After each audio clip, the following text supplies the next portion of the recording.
All right, we're going to go ahead and call this to order.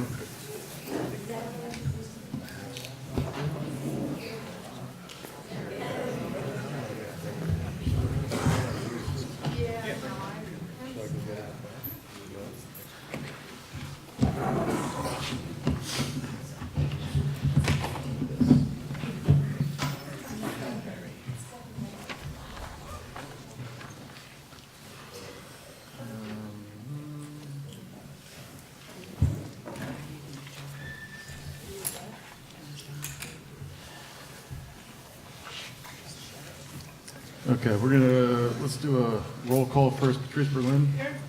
Brian Carroll. Here. Claire. Here. Alec Isbicki. Here. Lisa Cradgen. Here. I'm here. Heidi McKay. Janine. Richard Niederberg. Yeah. Eric Preven. Here. Andrew Sussman is excused. Richard Welsh. Here. Denise Welvang. Here. Okay, update by the president. We're gonna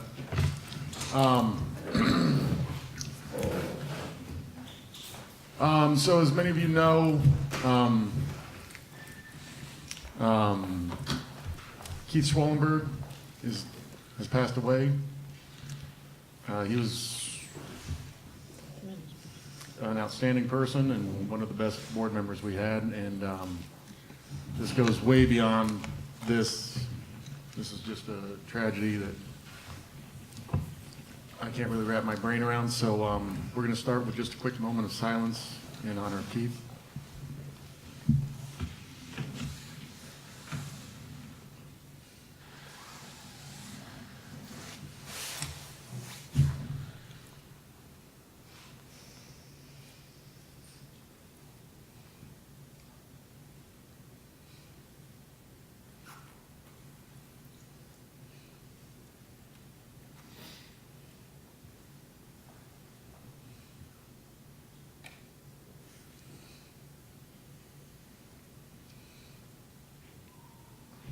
So I know a lot of people have been asking what we can do for Keith's family. For the time being, they would like to just everyone respect their privacy, and we will figure out what to do when the time's right.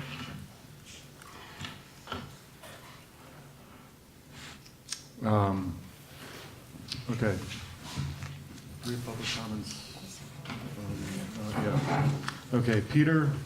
I can't pronounce. Sorry. Yeah.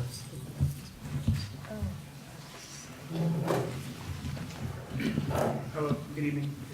To the members of the City Neighborhood Council, we, the members of the North Hollywood NoHo Neighborhood Council Committee on Homelessness, wish to express our profound sadness and sincere condolences in light of the passing of Keith Schwellenberg. Keith played an integral role in the collaboration of our respective committees to address the plight of persons experiencing homelessness in the East San Fernando Valley.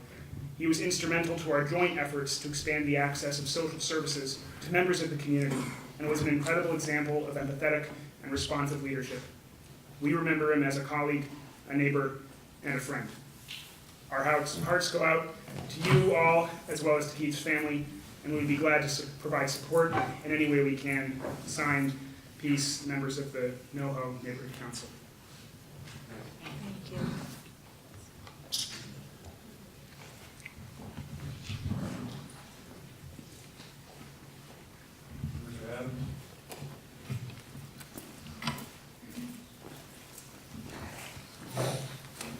I had a comment posted for number 2, but since you covered exactly what I was going to suggest we do, I want to thank you for being ahead on that.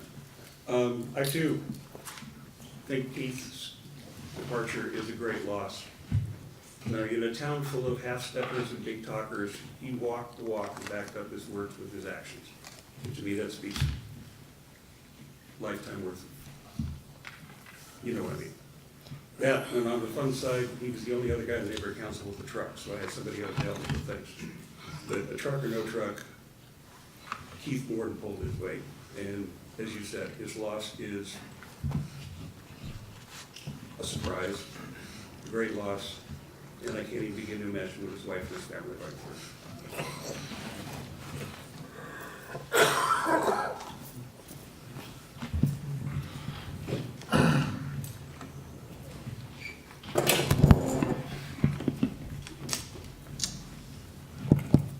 Okay, we're gonna move on.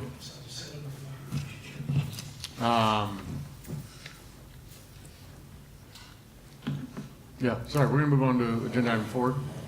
Ladies, would you like to? I'll read the thing real quick. The Rio Vista Elementary serves a community of about 400. Is that right? Anyways, basically, so we've been, just a little background on this motion. You can bring your chair up here. Yeah. A little background on this motion. We've been a little behind with Rio Vista in terms of NPGs through our tenure here as a board. There was a change in principles, and I'll take a lot of the blame for that, and there was some miscommunication and whatnot. And basically, we have not kept up with Rio Vista the way that we have with Carpenter and with Walter Reed in terms of gifts of MPGs through the years, which is why this one is a little bit bigger than normal, and it's because I don't want to say we double owe them, but everyone understands what I'm getting at. And so we've been working for the last couple months on figuring this out, and they were going to be here last month, but there was a teacher strike which prevented it. So now, ladies, if you'd like to introduce yourselves and explain the MPG. Good evening, Council. Thank you for having us. We are very excited to be here and extremely appreciative. My name is Sylvia Roman. I am the principal at Rio Vista Elementary and have been since last year. So I am in my second year, and this is one of my fabulous third grade teachers. My name is Danielle Shamo. I teach third grade and I've been at Rio Vista for 2.5 years. So the purpose of us submitting the proposal for the grant is for a beautification project to purchase a few more benches for our school campus. As you may know, we have a lot of community events, and we absolutely love welcoming everyone. We want to ensure that we have ample seating every time that our doors open to the community, such as our spring concert, our Black History Month concert, our winter concert, our Harvest Moon Festival, and all other events. We just want to welcome everyone. Cool. So we're going to open this up to comments from the public. Do we have comments on this? Richard Adams, he stepped outside. Does anyone from the stakeholders, anyone have a comment on any of this? Yes, Barry. Yeah, and I did put number 4. You did. Okay, sorry. I got you, Barry. As an alum of Rio Vista, Look at that. I'm glad if you approve these, do the benches in the park. I think it would be great, and I hope you will unanimously approve it. Mr. Preven? I think it's great news. I think it's a nice school, and it's nice to be able to share some resources to, make the place comfortable and accessible. Heidi? Is the 4,000 for just benches, or is it our supplies? So is it just? Disregard there were a couple different proposals, Oh, okay. and the agenda might not, the MPG has the correct wording of it. So it's for benches? Yes, Yeah. yes, it is for benches. All right. I can't imagine a better place to get money than to a school. So, Thank you. All right. Yeah, just give money to schools always. Thoughts? Yeah, we I think last were able to support your school in 2016. We gave $2,500 for benches. So for For a garden, right? for 5 benches, yeah, maybe it's a different location, but it's good to see that in the interim you've kept the price of benches at $500. So We did our best. Lisa? that's the good work. I love the garden there. Thank you. Thanks. Mr. Niederberg? Yeah, I also enjoy the hidden garden. I hope that the city partner is gonna take it back. I'm glad you guys have it. I also like the idea of having it something which is a non-consumable supply, not going anywhere. Pretty happy. Yeah, you can see often. Okay, since it's a funding request, we're going to have to go do a roll call vote. And this is going to be a fun roll call because, okay, Patrice? Yes. Brian Carroll? Yes. With her first ever vote, Claire? Yes. Alex Isbicki? Yes. Lee Scradden? Yes. I will vote yes. Heidi McKay? Yes. Janine? Yes. Richard Niederberg? Yes. Eric Preven? Yes. Richard Welch? Yes. And Denise Welvang. Yes. That is unanimous. Thank you all very much for coming, and this will work out. Thank you, we are extremely appreciative. Thank you. Thank you. I can't wait to sit on those benches. Thank you, thank you, thank you. Our names on it. Okay, we're gonna move on to number 5, Jessica.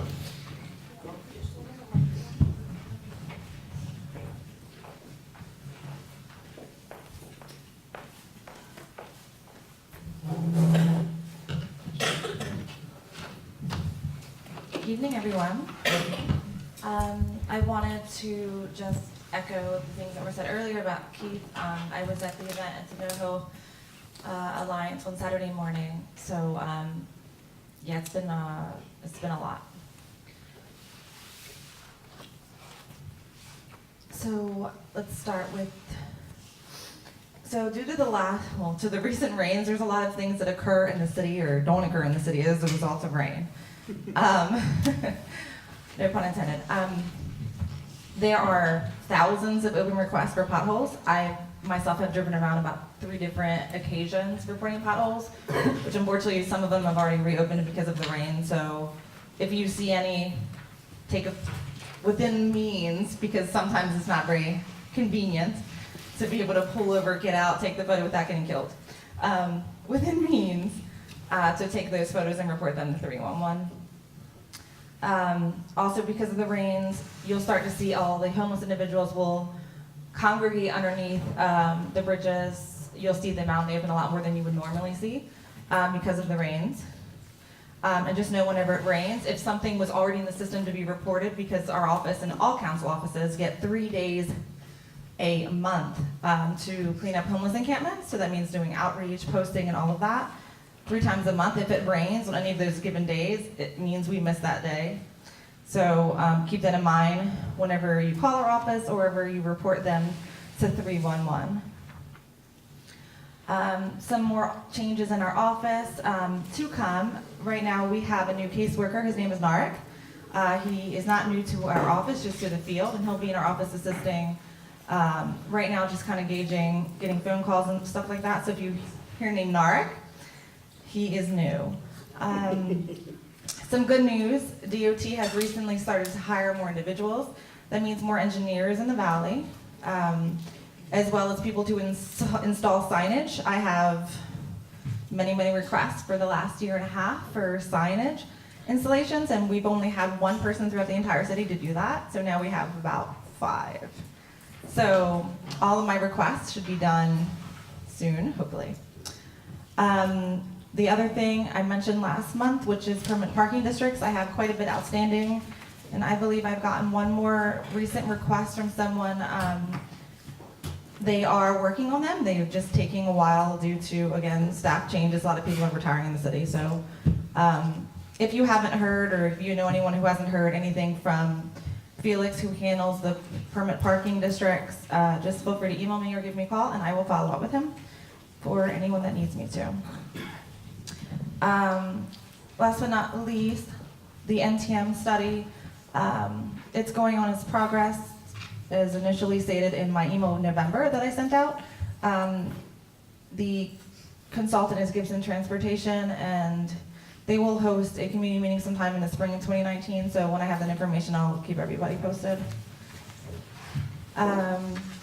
In the back, I actually printed out some sheets that I've created to give people directions on how to report homeless encampments, whether, because we get these calls and emails, I get so many of them I can't even reply to them all the time, within 24 hours. How to report encampments at city property, metro property, Caltrans, which is state property, county, and recreation and parks. There's literally, it's a pager in the back that literally lists all the steps that you need to take to do all of those things. And I'm happy to answer any questions if anyone has any. Yep, so we're gonna go, Barry, do you have anything? No, she Okay. covered it. Mr. Adams?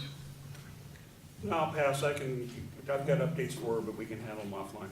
Okay, does anyone in the audience have anything to say any questions to Jessica?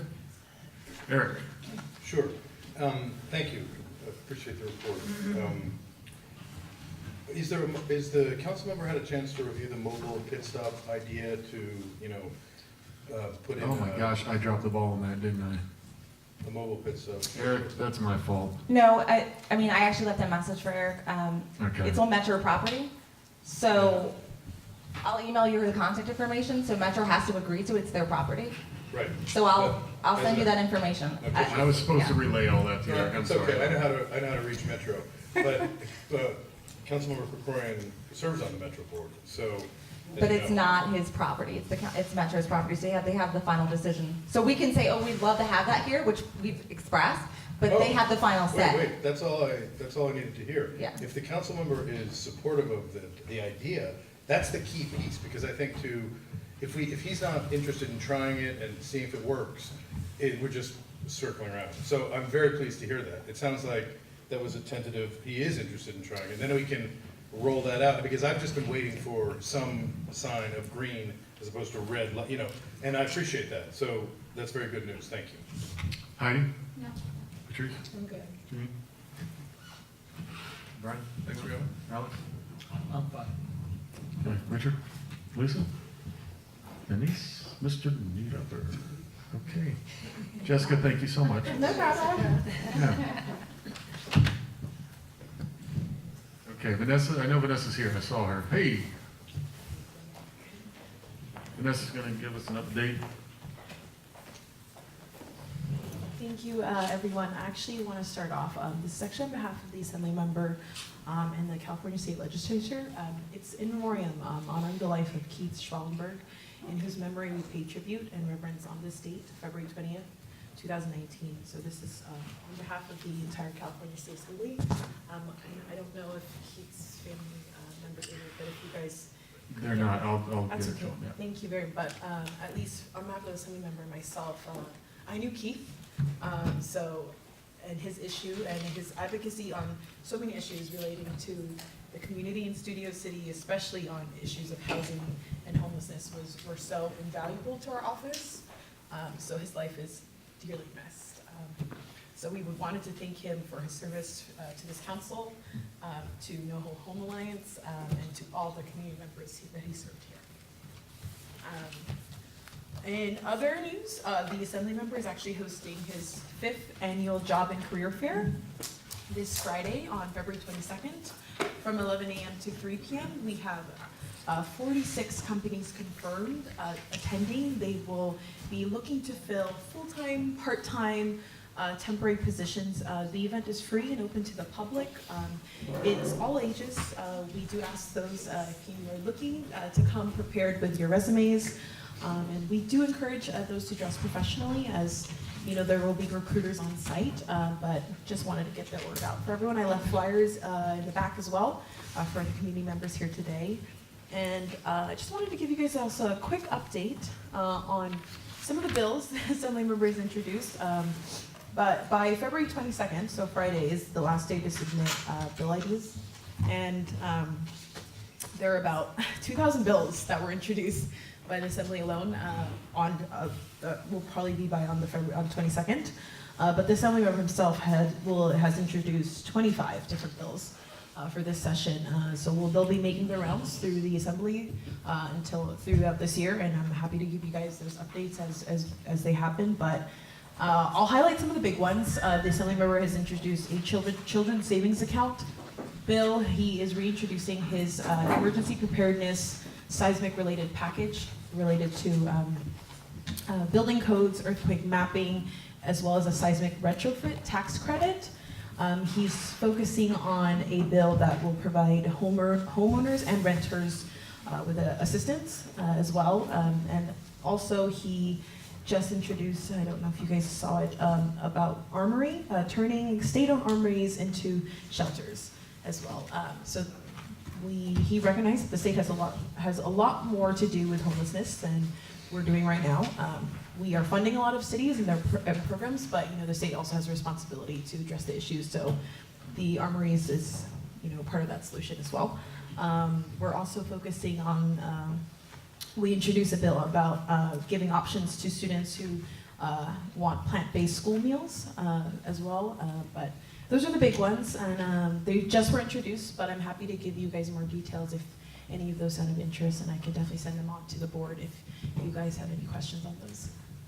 Cool. We're going to take Barry. I know you signed up for it, so. There's a huge regional shopping center going in near here at Laurel, where Laurel Plaza was, that this neighborhood council for years has been following. And I just want to make sure that the assembly member sees to it that somehow the mature trees and shrubs along the east side of the 170 between Oxnard and Laurel Canyon, where a wall is not being built, so we can all see the glorious electronic signs that are being installed along this huge parking structure. I just want to make sure that we don't mysteriously see mature trees and shrubs disappear there like we have seen some other places. And I've got to say it now, because after they're cut, it's too late. So he needs to know. Very true, very true. Thank you, Barry. Richard? Yeah, a couple things. It'd be handy to know the AB numbers for the bills you mentioned. Yes, I have all that information. It's just like 25 I'll of email them. you. Sorry. And There were then, 25 of this, so it was a little bit off. From past experience, the California National Guard armories are opened during extreme cold weather events and things. And to use them more often for homeless shelters, I can see why people would want to do that. But I would caution the council, the assemblyman, to make sure that the bill includes something in there that the training and readiness of the troops whose armories those are is not impacted by the sheltering. Because if you use them 24/7, 365, where do the troops go? And there's a lot of sensitive items in those armories that you don't want everybody and their grandmother to have even possibly the ability of access to them. It's a security thing. Thank you. Okay, anyone else have a comment from the public? Eric? I just want to thank Mr. Nazarian for coming to our forum a couple months, and he kind of inspired the forums in a way. And so there's another one tomorrow night on Thursday at the library for constituents who want to participate in just an open conversation. So just warm regards, and the job fair is great for those who are interested. Heidi? Patrice? Yeah, I'd heard about the armories, and that surprised me. I think that's very good. If we could get emailed the Yes, numbers I will for those, definitely. I'd be interested in following it. Richard? Thank you, Vanessa. Denise? Richard? Like the armory, I'm afraid that they're gonna change the armory adjacent to the fire station Sepulveda into so much housing it will impact the fire station, which is right on the other side of the fence. Thank you. I will definitely send the bill information so you can work with the bill numbers. Thank you. Thank you. Before we move on, I'm sorry, I skipped over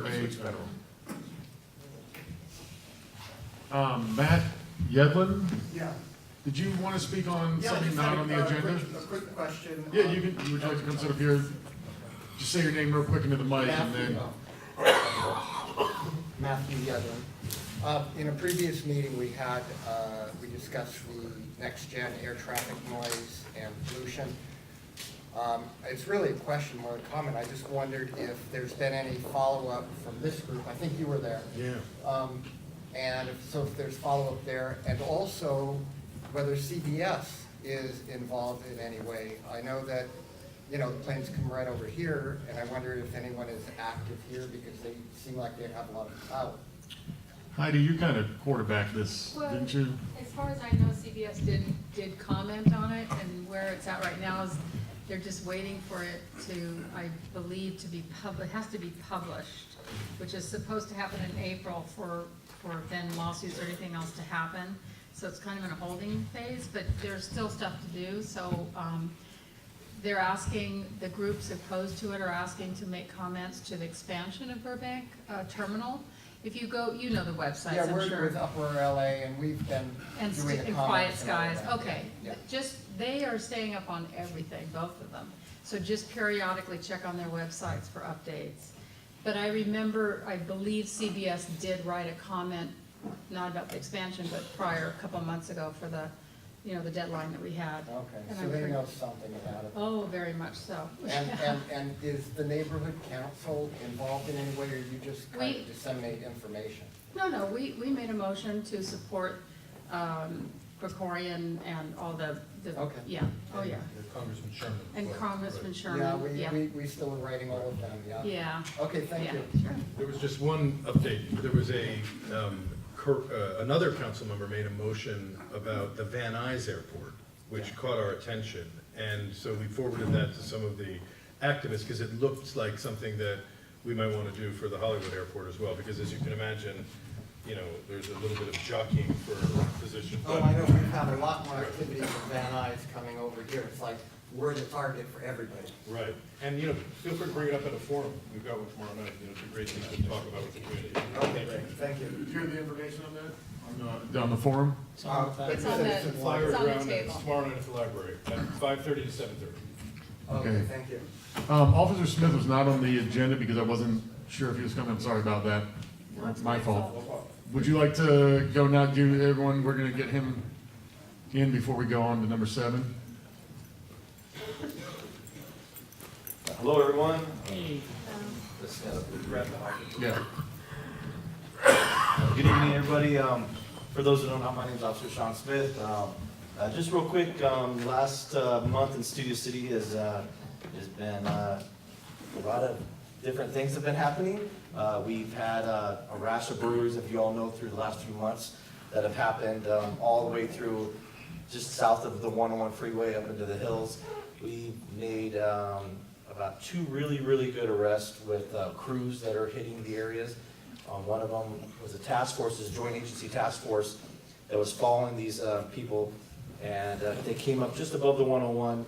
They lost them for a little bit, see the guys jumping out of the backyard. They have to still go in and check, make sure there's burglary happened. They follow them down. They take them down by the airport, multiple items of stolen property in their car, a couple guns, and that is leading to additional arrests. That happened a week and a half ago. Then there was a gentleman, there was a SWAT call out up here, the Silver Triangle area last week. Did anybody see that? So I saw the helicopter going around. That gentleman has been known to me for about 15 years. He's been a character for sure, and he committed tons of crimes through a long time. He left the state for a while, and that area, his street and stuff like that had calmed down. Then we saw 5 residential burglaries within a week and a half, and we were able to find out he came back from this great state of Idaho. Thanks. And then he came back, found out he's also wanted by Idaho for going on a pursuit over 130 miles an hour from the officers, fleeing, we believe, from a burglary. Some of their crime codes are different, so we're looking into that. We went there to surround the house. He was seen on video doing a commercial burglary on Ventura Boulevard. We had him ID'd on that. He refused to come out of the house. He hid inside. Some of these cool older houses have basements and stuff. This one had a basement. There was an older gentleman inside who was kind of been like a grandfather to him and kind of took care of him. He was on oxygen. We had to pull him out. When we go inside later on, he had a firearm, a stolen motorcycle in the back, tons of stolen property, and he's taken into custody. He'll do time in California if found guilty, and then he'll do time in Idaho afterwards. So we have not had one burglary yet in that neighborhood since he's been locked up. I don't know if it was him or not, but thinking it might have been.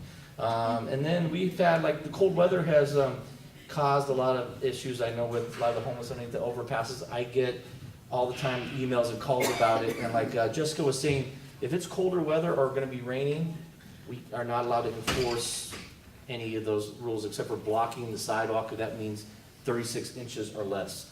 So even with that, we have to ask them to push back their stuff. If they push back the stuff and comply, that's it for us. That's all we do. We then kind of drop an email to LASA, LA Housing, and the Hope teams. They go out there. We had a couple of gentlemen that I've been dealing with for the last 2 months. They finally broke down and took the housing. They got out and they're gone. One of them got sent back to his house. All he said is he just didn't have the money to go back. I don't know if it was through LASA itself, but there's a gentleman named Noe. He's a Marine. He works for LASA. He's a great man, but he He's on these people, and finally the guy says, I want to go back home. They got the gentleman back home, and from what I hear, everything is good. We don't do the actual connect when that happens. But there's also a lady that a lot of people tell me about on Laurel Canyon and Moore Park in the Park. A lot of you seem to know her. She's been known to us for many years. She went into housing for a little bit, refused to stay in it, and is now back out in the park. She keeps her stuff technically out of the park, and she sleeps on the sidewalk. When that happens, LAPD cannot do anything about that. She is a nice lady, but she just knows the ins and outs of the law and wants to be there. So if anybody sees her out there, that's what's going on with her. We got a little bit more officers to the North Hollywood Studio City area. Chief Moore emptied out some of the building, we called the building in the downtown, emptied out some of these officers that were doing jobs that other people could have been doing, but since the city went through the recession, they had not hiring more people, so officers were filling in for those. So we did get a little bit more officers. Then those officers, are doing other stuff that have to be retrained, so more and more should be coming out due to the new chief. We're still having our call volume is Studio City. We're 30% of all radio calls in all North Hollywood areas. So there's 8 areas in North Hollywood. Studio City is one of those.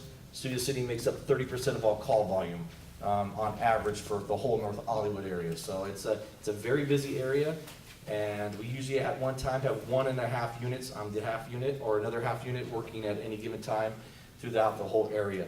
Chief Moore has promised that he's doing a study, and the study's already started about remapping this area. This area is mapped out in the early 80s, late 70s, and that's why our area is so big compared to the other, if you go over the hill to the other divisions of Los Angeles. So as a lot of you know, that like especially Barry's been in the area forever, this area had the population here has just grown huge, and LAPD is just playing catch up with those numbers. So, and then a lot of people are telling me about they call 311 and don't get a response, they're on hold forever, and they're trying to fill that job. Being a radio operator is one of the most stressful jobs in the world, I can tell you that. These men and women that do that job, my hat's off to them. They'll hear people screaming, getting killed on one end, and then they have an officer asking for something on the other end, and they're juggling things back and forth, and usually they last 3 years before they quit. So it's very hard to keep and hire them. We have a huge center in the valley that we have mostly empty desks at because we can't hire enough people that'll stay there. So that's part of the problem that we're going through right now. And that's about it. If anybody has a question real quick? Yeah, any questions from the comment, Richard? Real quick, real simple. You said the one crew was arrested down by the airport. Which airport? They were arrested down by LAX. That's kind of what I suspected. Thank you. Anyone else? Anyone on the board? We don't need to go around unless. Just a quick question. Yes, sir. What is a half unit? Is a half unit? That's me. That's like one person by himself. I just call that. It's all of our units are not all. The majority of our units is a two-person unit, two-car unit. Sometimes we overlap between overlapping shifts, but for the most part in Studio City area, it's myself and that other unit. Yes, sir. Okay, actually, we have a question from a lady right there. Hi. This is just a curiosity Okay. question. Out of that 30% of calls, I don't know how to say, I don't mean this in an insulting way. Are they real calls that are needing attendance, or are they more alarmist calls? Like, what percentage are needing to be acted upon? So just so you know, so Studio City Of is the number 30%. one. Studio City is number 1 in the whole city for car break-ins. So anytime your car gets broken in, we have to respond to that unless you come to the desk and report it. So like they're real calls. I mean, I can tell you this: people in this area tend to report higher than other areas do in the north end part of it. And which is good. People get involved here way more. There's way more these new neighborhood council involvement than you see in other areas, as at different areas. When that's trying to grow, there's tons more neighborhood watches in this area too. So people are calling and alerting us, which is awesome. But yeah, it's still everyone call, an officer has to respond. That's a call created. Officers have to respond. So that's almost 30%. It goes from 28 to 30% on average. On average, the North Hollywood area gets about 900 to 1,000 calls of service per week that we're responding to. So. That helps to know that they're legitimate. Yeah, well, some of them we get there, they're not, but we still have to respond. Okay, does anyone else on the board have anything to? I have a Yes. Hi. Hi, clarify what the law is or the rule is for the tents on Tahunga or anywhere else with the homeless. Like, can they set up the tent and just be there for days on end? Technically, the law is that the tent can come up between the hours of 9 p.m. and 6 a.m. If they are seen by an officer stops them, the officer has to give them a verbal warning. If the person lowers the tent and there's 36 inches of clearance, there's no violation. A verbal warning always has to be given, always. Clearance, which clearance? Yes, sir. 36 inches. 36 inches for a wheelchair is what they say a wheelchair needs. I think it needs more than that. You know, my grandma was, it's very narrow at 36 inches, but that's the law right now. Alex? Hey, hi, how are you? Alex. Two questions. The first one being, the recent break-in that happened, up on Coldwater, I think a couple of days ago.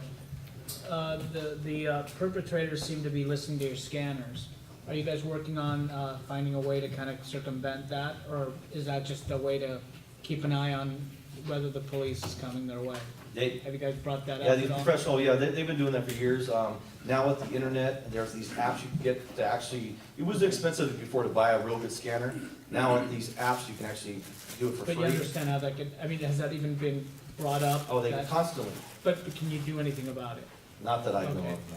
And secondly, the items that are stolen once you find a perpetrator and you bust them, whatever, I don't get a lot of notices that you guys are displaying the items that they're stealing. So do you have a way to get on to next door when you do catch these perpetrators and you put them away, that their items that you've discovered are being sought out? Because a lot of people here, obviously, we're the #1 stars of home robberies.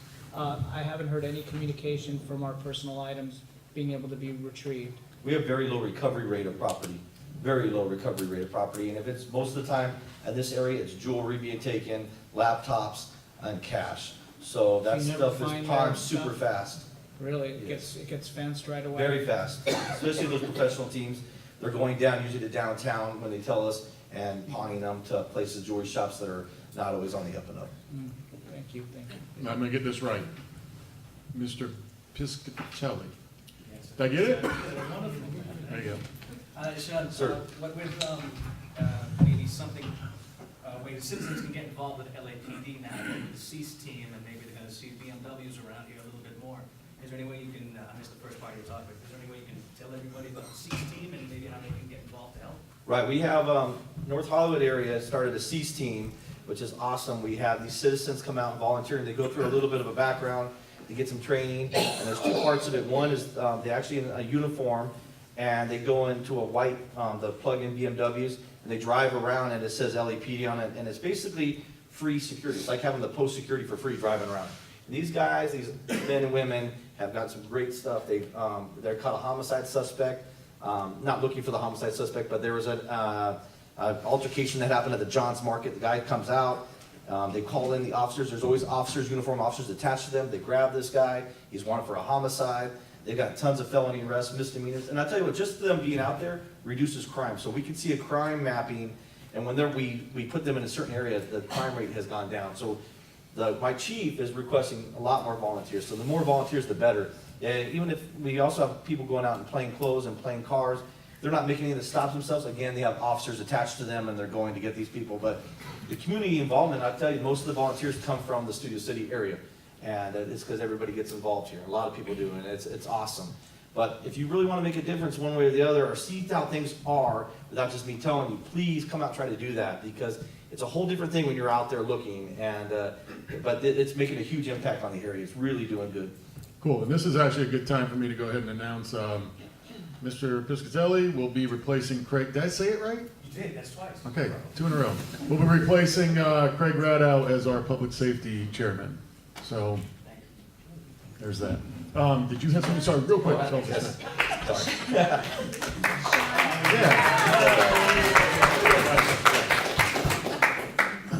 Sean, Yes. you mentioned that we were gonna get more officers because we only have the 1.5.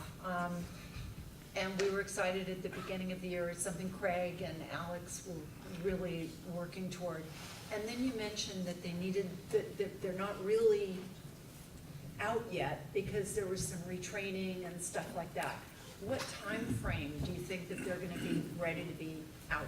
So far this year, over 200 have been released and are now back out in the field. But most of them, when they come out, they're not field certified as patrol officers, because there's so much other junk that field officers have to do compared to inside people that, just like using this camera and using our other stuff that they don't do inside. So that takes a while to catch them up to doing that.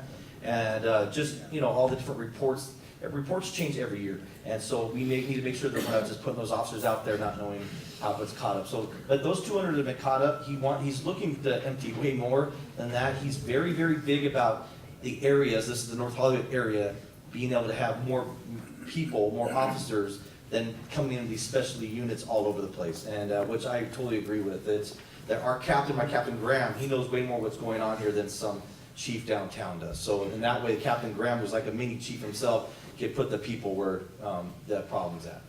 So you think 2 or 3 months we'll start to see? I think we're gonna start seeing a little bit more. The issue is gonna be we need to hire a lot more than we are. Hiring people has been very hard to do. And so we have 9,400 officers for 4 million, where New York has 40,000 for 8 million. And we just don't have the volume that we need, especially with dealing with a bunch of other issues that have been coming up lately.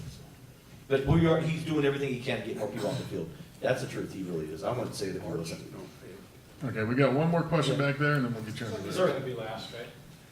Is there anything illegal about dumping psych patients at Ventura and Vantage at the Starbucks? Because this has been observed recently, and I was made aware of it. And you probably know Starbucks is kind of a refuge for the homeless. They give them free coffee, free pastries, and let them sit in there in the cold and annoy customers, because there's some real serious psych cases on the street.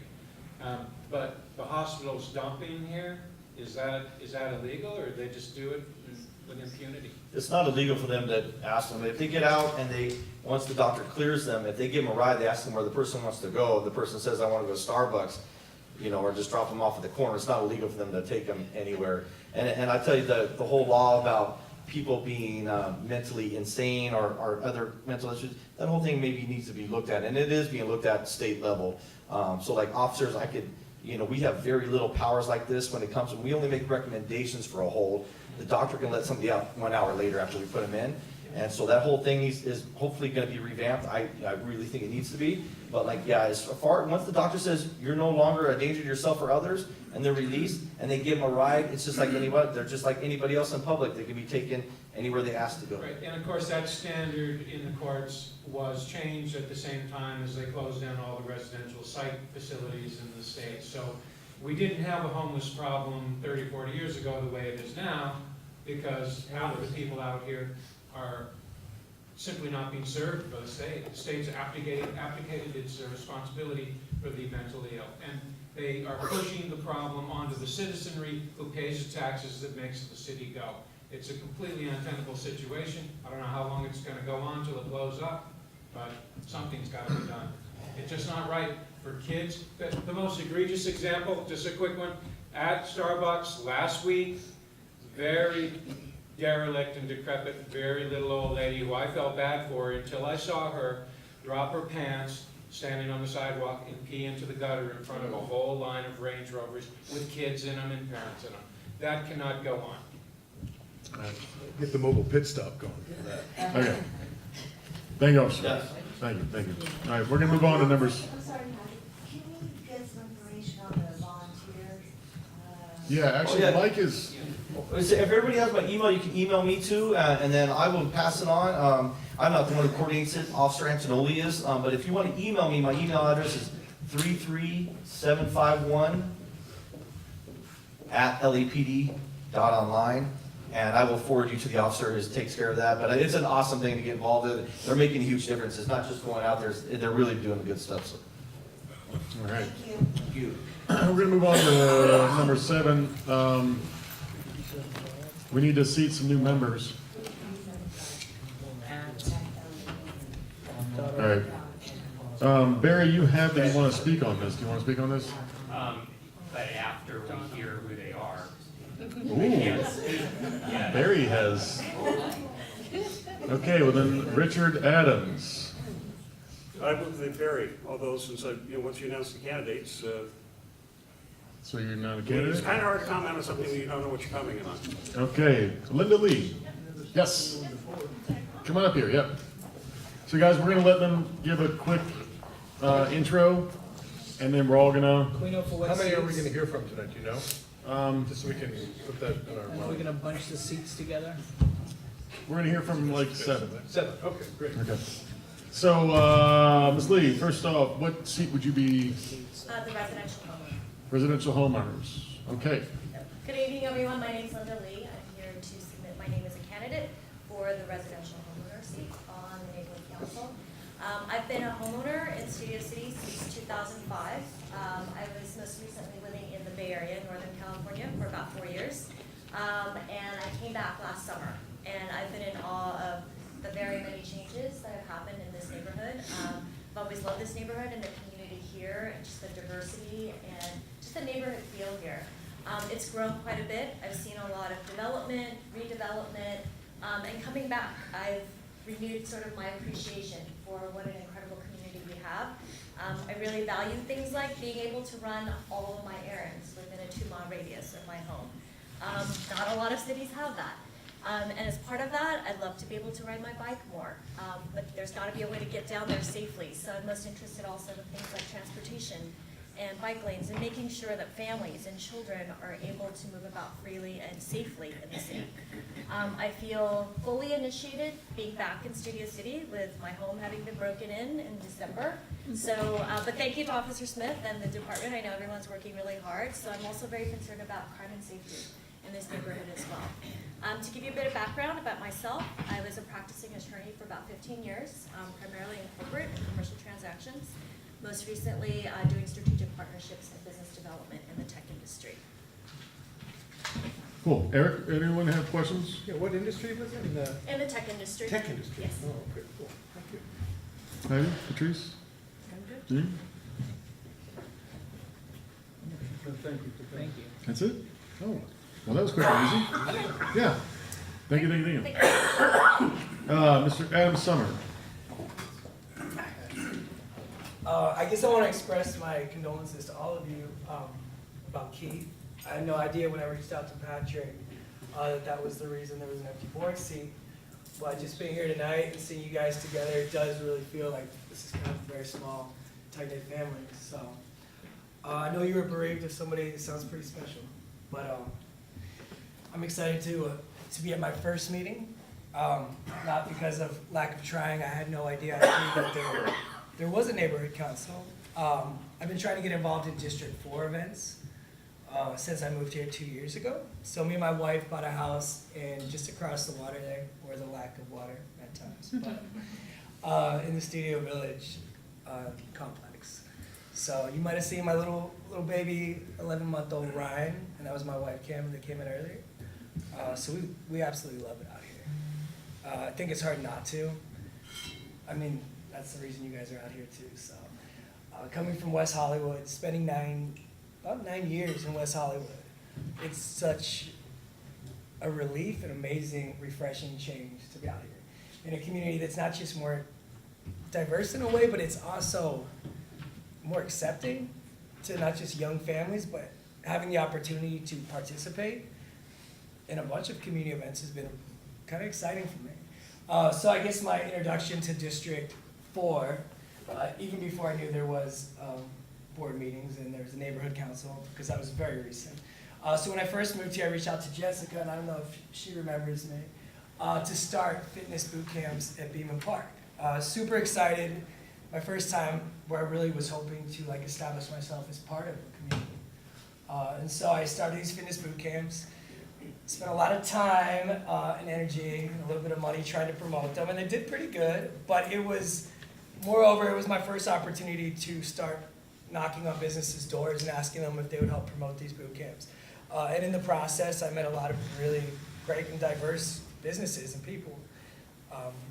Yeah, it gets you excited about this community because you realize how special it is to have such a tight-knit community. So I guess to further my background about why I get so excited about municipal politics and especially neighborhood and city politics is, as a kid, I never really had the opportunity to stay in one city, one town, one place for more than a few years.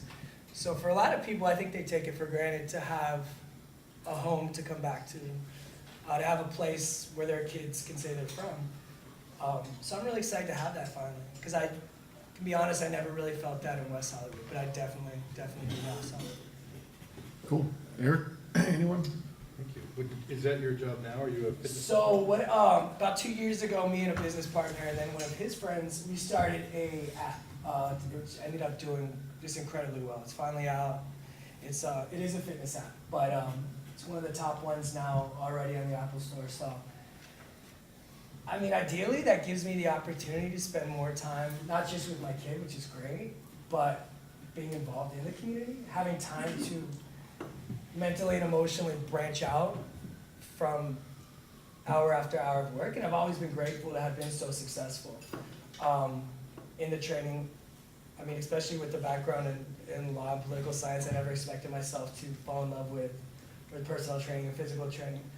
But I think what really draws me to that is the same reason I'm so drawn to politics on a neighborhood and city scales, because you learn how to motivate people, you learn what drives different types of people, and what brings people to be at their best and to really hit their potential.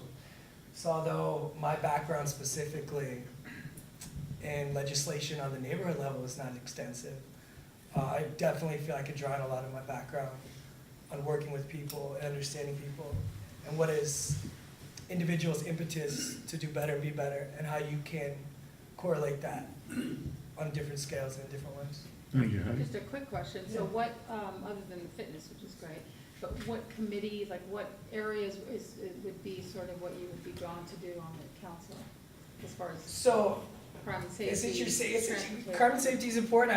I mean, as a resident, I think it's exciting to be able to say that. For me, 2 years ago when I bought a place, I felt like there's something sincerely gratifying about owning a place and owning a part of a neighborhood. Mm-hmm. But also tonight, listening to, and I totally do forget, the officer's name, is it Officer Sean Richard? Smith. Sean Smith. And the brief discussion about mental health. I come from a family with, unfortunately, extensive family members who have severe mental health issues, and they're health issues. A brother who's been homeless, a mom who's, I mean, to be honest, we struggle financially and otherwise because of these issues. So in LA especially, because I do believe 60%, what I've heard, it could not be correct, of the homeless population in this country resides in California. That might, do not quote that. But you're face to face with it every day, especially with the weather that we have. And there's so many conceptions and misconceptions about mental health that you really are drawn to finding a way to not just combat the perceptions, but take small, tangible, tactile steps to alleviate some of the issues. We're not far off. And I think we were talking earlier, it's just building these communication channels, these conduits to our neighborhood, where we can figure out how to interact with these individuals as people, because in my life, it's definitely been a struggle too. When people want to explain away homelessness without addressing mental health. So yeah, if there's an opportunity to work specifically in that area, I know it's Yeah. so. Patrice? So you were looking at the residential homeowners seat, I take it? I mean, that would be something I'm interested in. Okay. Like, I guess. Well, no, it's just what you qualify. Yeah, Then it would be. well, everybody, well, At large? Yeah, are we have at large, we have homeowner, and we do have, we do have the renter seat. So are we putting them all in order? Well, let's hear from everyone, and we'll talk. No, I know, but are we mixing up the seats? Are we gonna hear like homeowners, I'm candidates? just reading off. We're just going by the. Wouldn't it be better to keep a continuum with each seat? Well, because I'll explain it, it will make sense once, I'm gonna ask them to all come up and then they're gonna step outside. Because a lot of them will qualify for a lot of different seats. Does that make sense? Well, like, for instance, all of them qualify for the at-large seat. Yeah. Right. Mr. President? So, yeah. I think that we should count up the number of folks and pick an amount of time and then divide the time up. Because I'm worried that we're gonna run out of, I mean, I wanna hear from everybody. Yeah. Okay, well, then we're just gonna keep going like this. Okay. Okay. Thank you. Thank you. Anyone else have anything else? I had just one thing to say. Oh, real quick, Mr. Sommer? It's just a matter of correction. The two seats we're replacing are Rob Schiller and Craig Ratto. Yeah. Yeah, not Keith. Okay. Just to correct that. No, no. Yeah, okay, thank you. Two seats, It's two seats. Two, okay. We're within the 90-day window. Okay. Jesse Porter.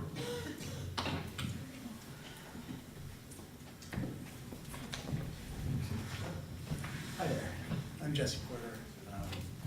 I'm interested in the at-large seat. Prepared a couple of remarks.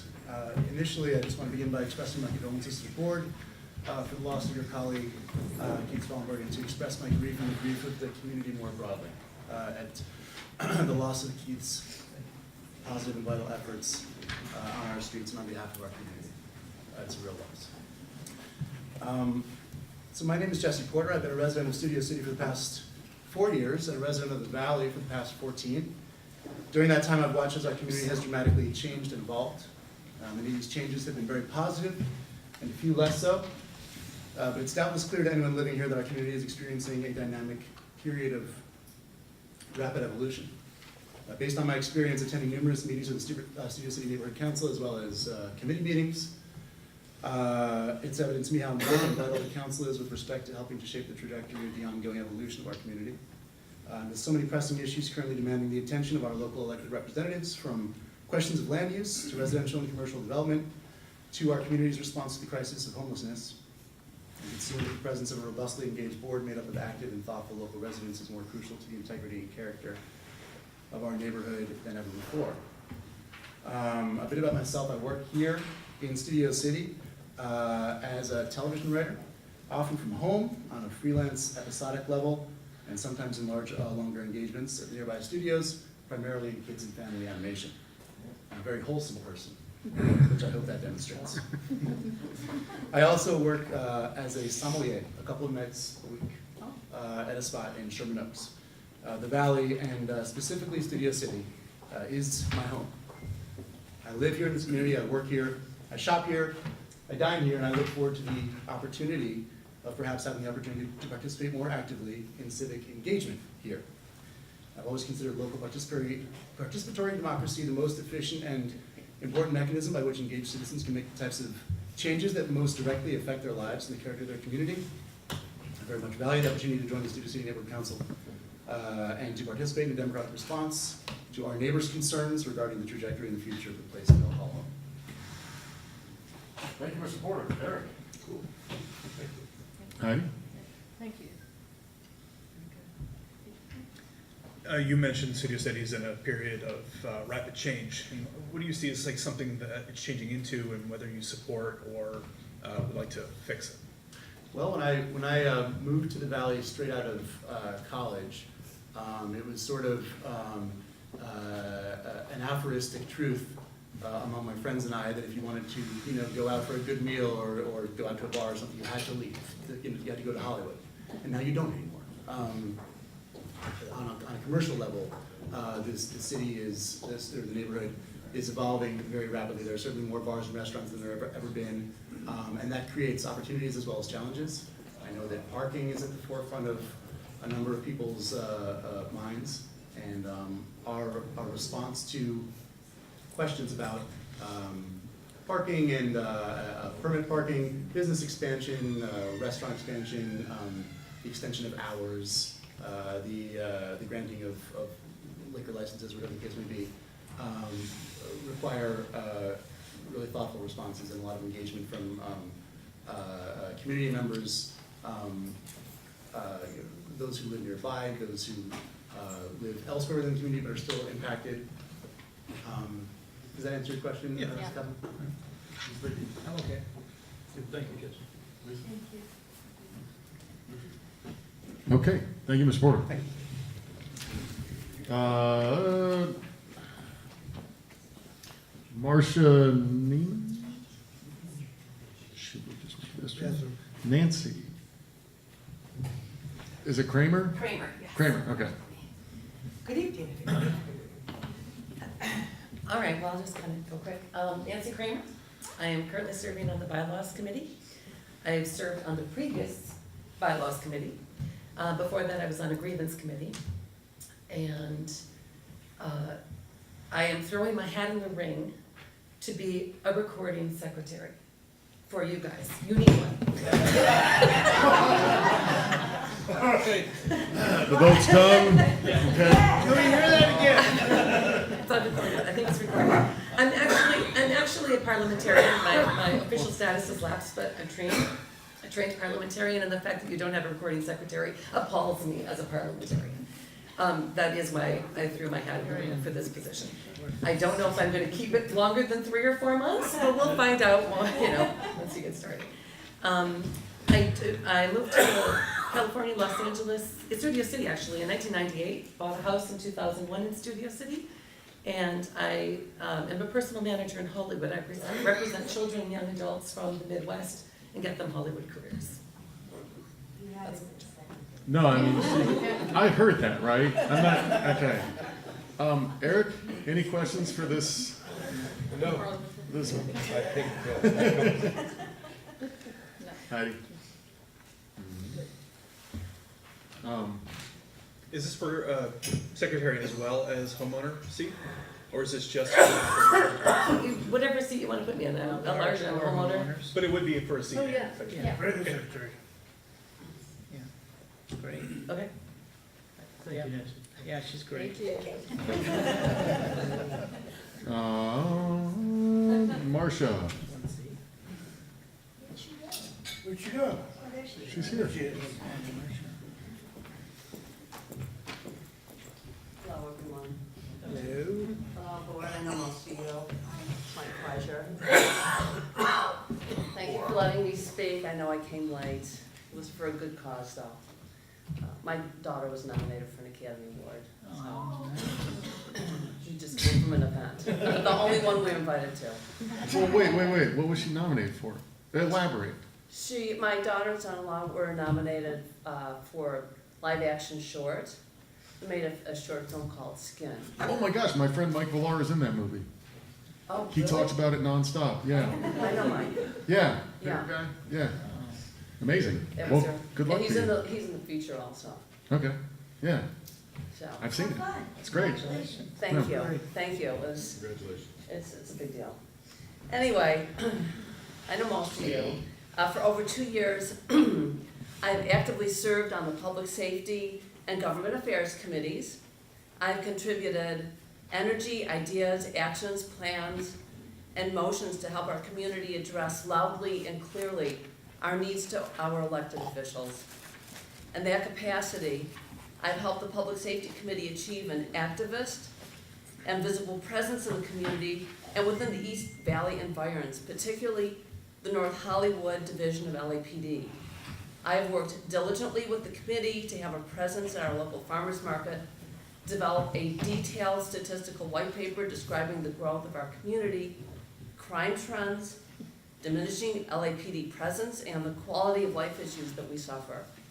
Our committee was successful in having Chief Michael Moore reallocate 10 more officers to Studio City, but we have much more work that needs to be done.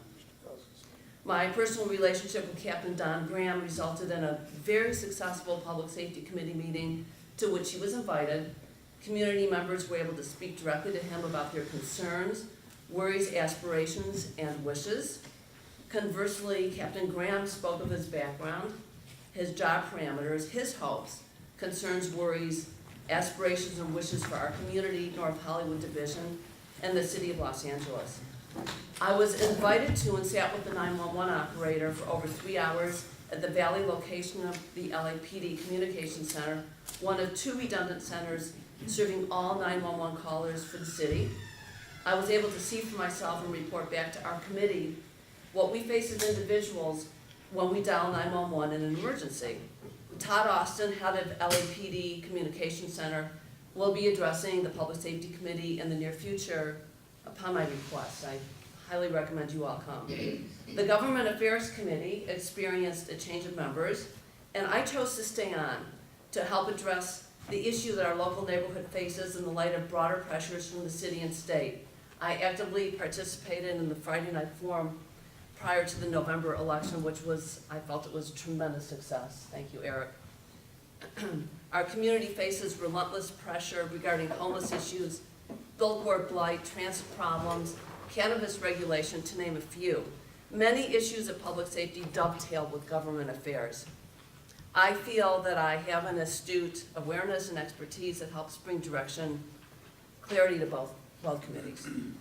My husband and I live 1 block north of Studio City in Valley Village, but our business address is in Studio City, and the center of our lives is within the Studio City boundaries.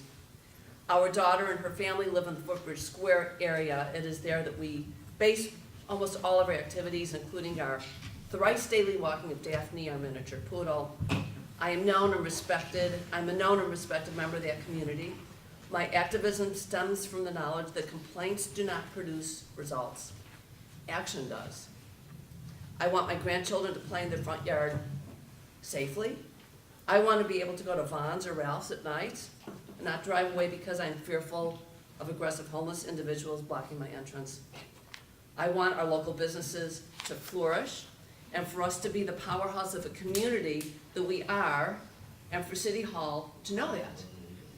Professionally, I've been in the electronic emergency response communication technology world for over 30 years. My company, which I co-founded with my husband, created the blueprint for electronic security for most of the prisons, military bases, and vulnerable asset sites around the U.S. Currently, my husband and I co-founded a mobile emergency response technology company that provides exact location, personal incident information, and medical info to first responders via a professionally monitored central alarm station. I have a deep understanding of the limitations and capacities of public infrastructure, government, and the importance of individual participation. I ask for your support in my candidacy to fill the vacant stakeholder at large seat, and I thank you in advance for your consideration. Eric? Heidi? Patrice? Thank you. Thank you. Thank you. Okay. Are you sure you want to be on it? It starts with action. I mean, we already have stuff planned for the people, the Public Safety Committee, so. Thank you. Yeah. Okay, thank you very much. All right, you're welcome. Okay.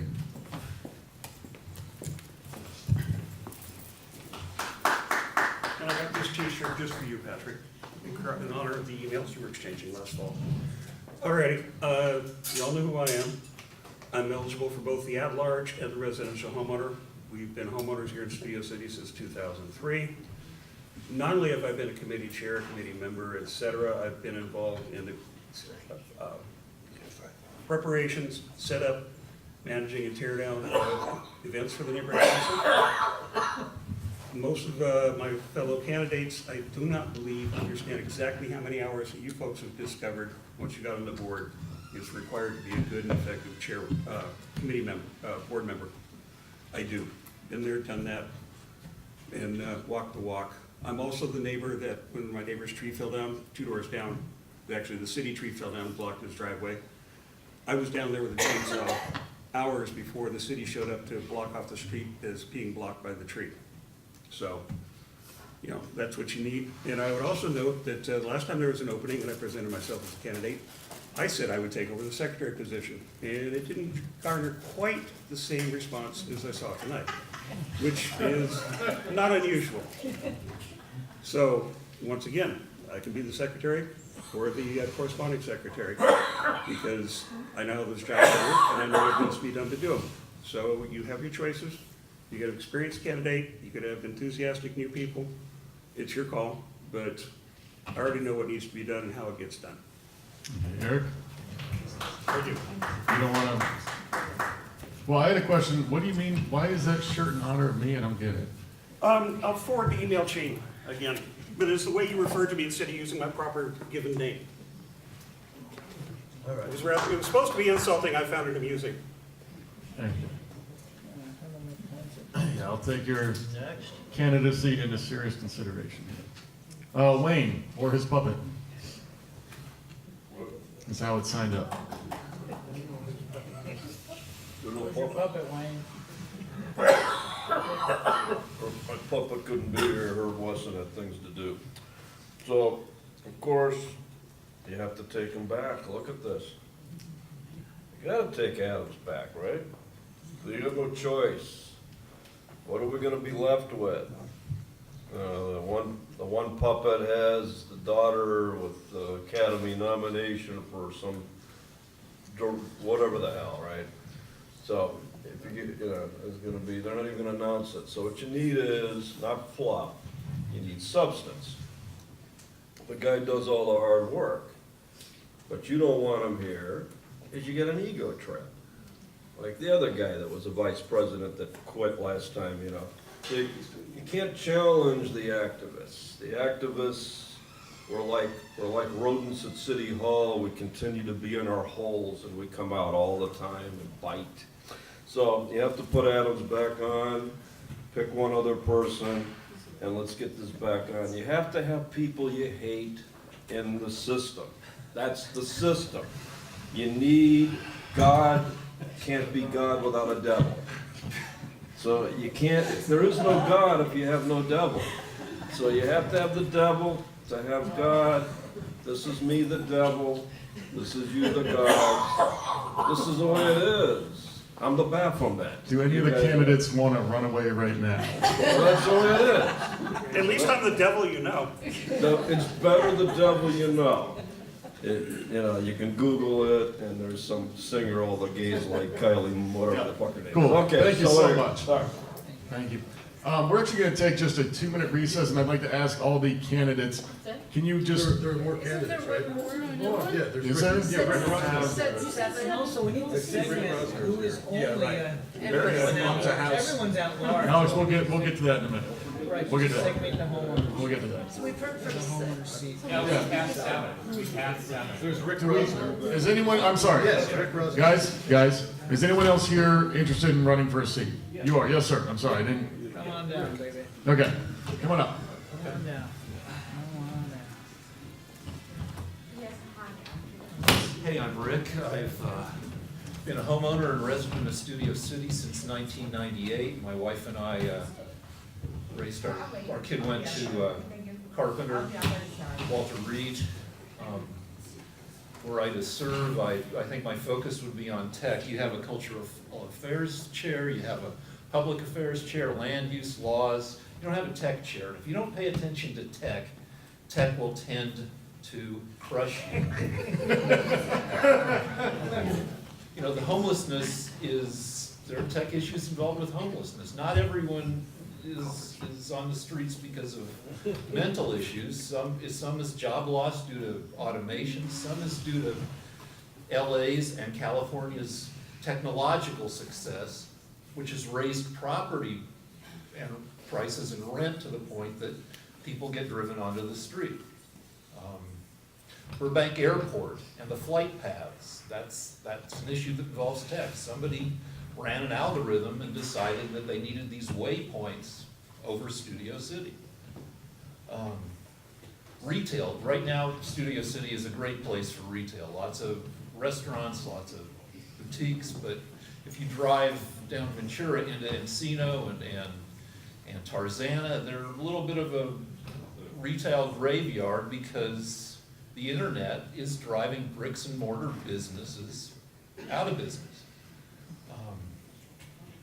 Social media is a tech issue. It's largely responsible for the political insanity we've had since 2016, which is what encouraged me to participate more. I'm currently a member of the Government Affairs Committee. If you choose me, you don't just get me, you get my wife, who's much more reliable than I am. She'll, many of you know Carol, she'll keep my feet to the fire. I'm sorry, did you write an email to us? Yeah, I did. You did? And you wrote me back. I think I wrote everybody back. Yeah. Yeah, okay. Some of us more than once. Sorry about that. Eric, do you have questions? No. Thanks. Whoa.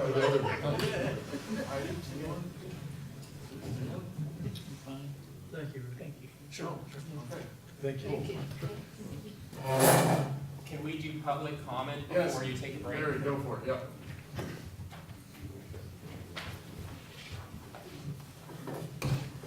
Well, I just wanted to say to the 8 people here, obviously 6 of you are not going to be selected, but I would hope that for the 4 of you that have not participated in committees before, if you're not selected, that you would join a committee, get involved. I always hate to see candidates to fill an office here or really even run for office have never attended a neighborhood council meeting or committee before.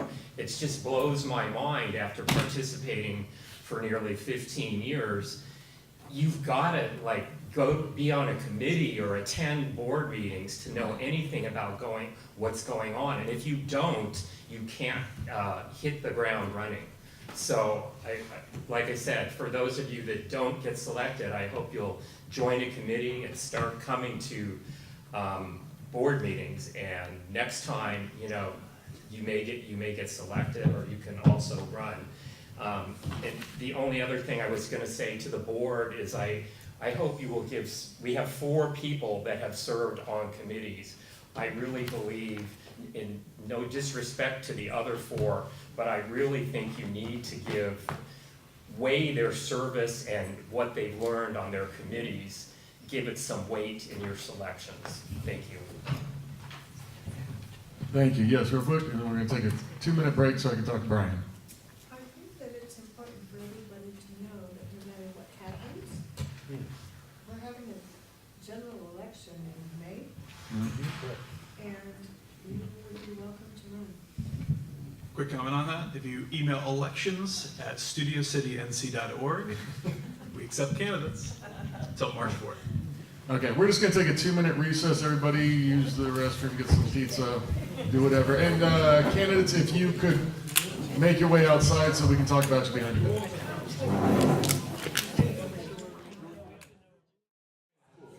Okay, we're going to call the meeting back to order. Think about it. When you're pushy up there. Think about it.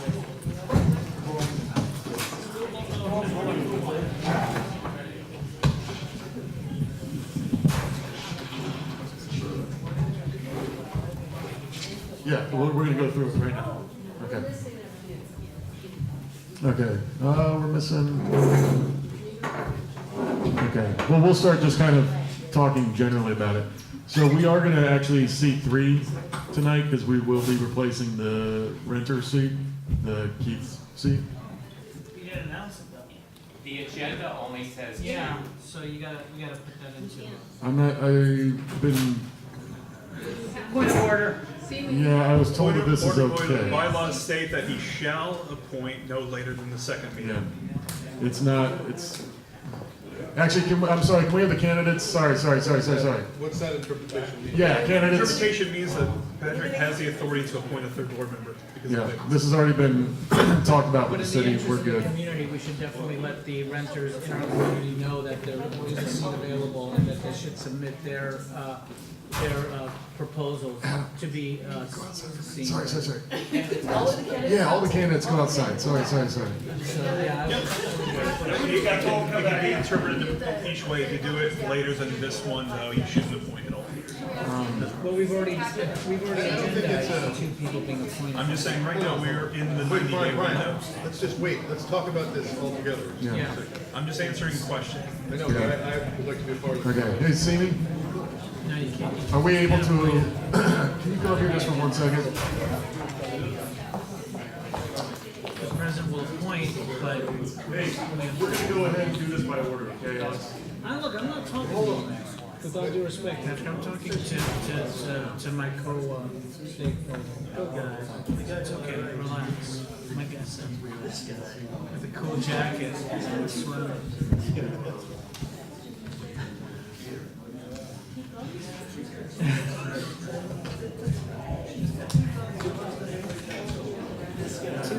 Wait, how do we do that? Yeah, so we are gonna go ahead and appoint 3 people. You can. But they have to be renters, no? We have a renter here, who's applied for a seat. And also, I hate to say this, but at the end of the day, this is actually not a vote amongst the board. This is, I'm gonna appoint 3 people. Yeah, I'm gonna definitely, we're gonna have an open conversation, and everyone's gonna give their 2 cents, and I'm gonna listen to everybody about it. And Alex can furrow his brow as much as he'd like, but that's the way. It's a bylaw. What can I do with the furrowing my brow? And what does the bylaw say? The bylaw states, well, I believe in the interest of our community, we need to indicate to our renters that there is a seat available, and we'll be listening to their candidacy. If we don't do that, and we just snap up, who's a renter here? Raise your hand. Oh, well, we'll pick one of you. I don't believe that serves our community. So Okay. that's my point of order. Thank you. Eric? I don't particularly know exactly what the bylaws say, but even if the bylaws permit what you might do tonight to appoint a renter without noticing it on an agenda, I'm troubled by that because of the very simple reason that there may be constituent renters who would have liked to have qualified for a renter seat. You know, it's very, you know, and so to not put it on an agenda makes me feel like we're rushing it for no reason, because we can have either another meeting after agendizing it, a special meeting if that's necessary, or we can just do it next month. So that's my feeling. Patrick, I really agree. For the community not to know that there could be renters out there. And this is the reason why we have to do it now. Yes, there is. Isn't there a time, is that what you're saying? Yes. It's gotta be a certain amount of days prior to. 90 days. So we can either do this, we Or can not appoint, have what. This is kind we of can simple. appoint, somebody came here as a renter tonight, who could run for a renter seat. But is everybody writing it He's down? been involved in the thing for a while. Which We one could- is that? Jesse Porter. But it wasn't announced, so that there could have maybe been a 7 renter.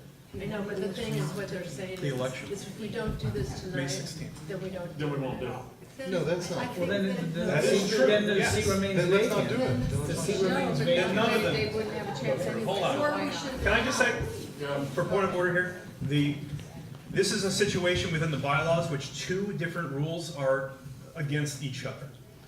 So if we don't, like right now, we are within the 90-day window before the elections. This is why I was arguing for these seats to be filled last month, because we were outside of the 90 days. But right now, we do fulfill all 3 of the vacancy requirements. A, any stakeholders interested in filling a vacancy on the board shall submit a written application to the secretary. That happens. B, the secretary shall promptly forward to all members of the board copies of the application of all stakeholders qualified to hold a vacant seat. That happens, except for the secretary, but it happens. C, the president shall appoint an applicant to fill the vacancy not later than the 2nd board meeting following the vacancy, subject to review, discussion, and majority approval of the board at the meeting. At no time in this, and I know we want to be open to the community, I know we want transparency, but it does not state in the bylaws that we have to alert the community of specific seats that are vacant. But that's what we do, if I may just say. And also, let me just say one thing. Yeah. The second meeting, this is the first meeting since the renter vacancy.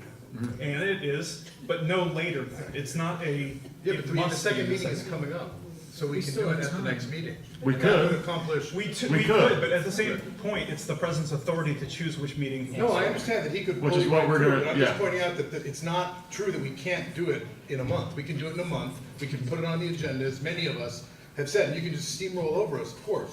But I want to give you the opportunity to consider that, because Mr. Porter made a nice presentation, and I like him, but I also don't think it's fair, because I know that this is a slip in time accident, and that's not what, and we have a choice to either drive forward, like various regimes in town and around, or we can just simply wait and have another hearing where we hear from people and pick that seat separate from the 2 that we've agendized. That's how I feel. 58 days before the election. Yeah. 58 days before the Keep it election, that's vacant. exactly right. That's- 58 days, a full Yeah. 2 months before the election. Yeah. And by the way, The last time we had a renter seat open, we put out a thing, we had a grand total of 2 people respond. Doesn't matter. well, why don't you take, Well, it does, and actually, this conversation's not gonna go on a whole lot longer. I'm trying to be as, In the name of transparency. Yeah. Okay, out of respect for the seats, we should just not push this right now. Seriously, it's like, if you want wanna have a special meeting to appoint someone after announcing it to? Right. Yeah, announce it. Then we should. Right. But- And it's already less than 90 days to the election. It's less than 90 as of today. Is it, is that? All the Yes. vacancies happened outside of the 90-day window. That is the issue. I mean, like, that's, and like, whether or not what we want to do, I'm just bringing up what the bylaws state, and that it is a conflict, and that there's really no easy way to correct it, because this is one of the places where there's a lot of ambiguity here. Okay, now everybody else who came up here to talk today was either is available for homeowner or at large. I have a very strong inkling to appoint Nancy. Can I just say, I would have maybe run for this. I've got an MBA from a very respectable university in Boston. I've lived in Studio City 10 years. This is the first time I've heard about it. Are you a renter? Yeah. Oh, you are? We're gonna wait. We should So wait. I'm just saying, it's like the Luminaria. I never hear about it. 10 years I've been here, I've never seen it down at Campo de Cuenca.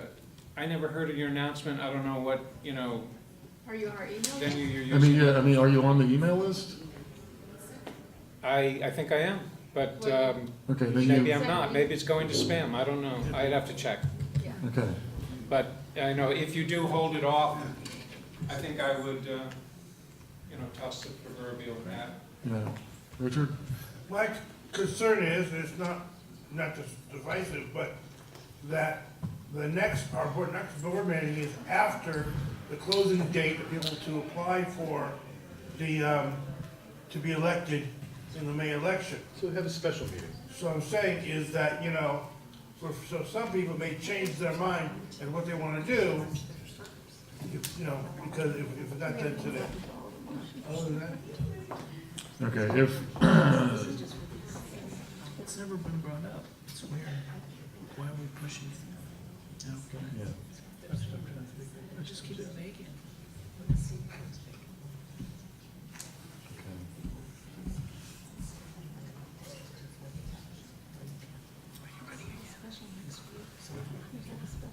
Okay.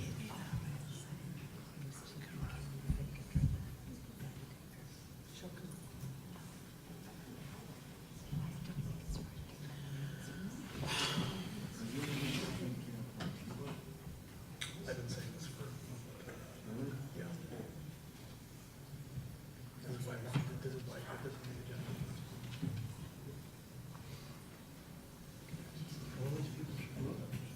Point of order, President Lewis. Yeah. We wrote our bylaws so that you couldn't become a board member within 90 days of the election. And the city attorney changed it to the way that it is.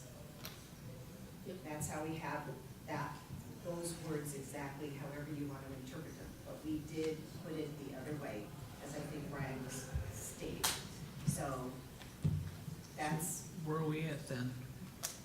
it's still, We're at- we've always 60? advertised, and you guys did also, 2 seats.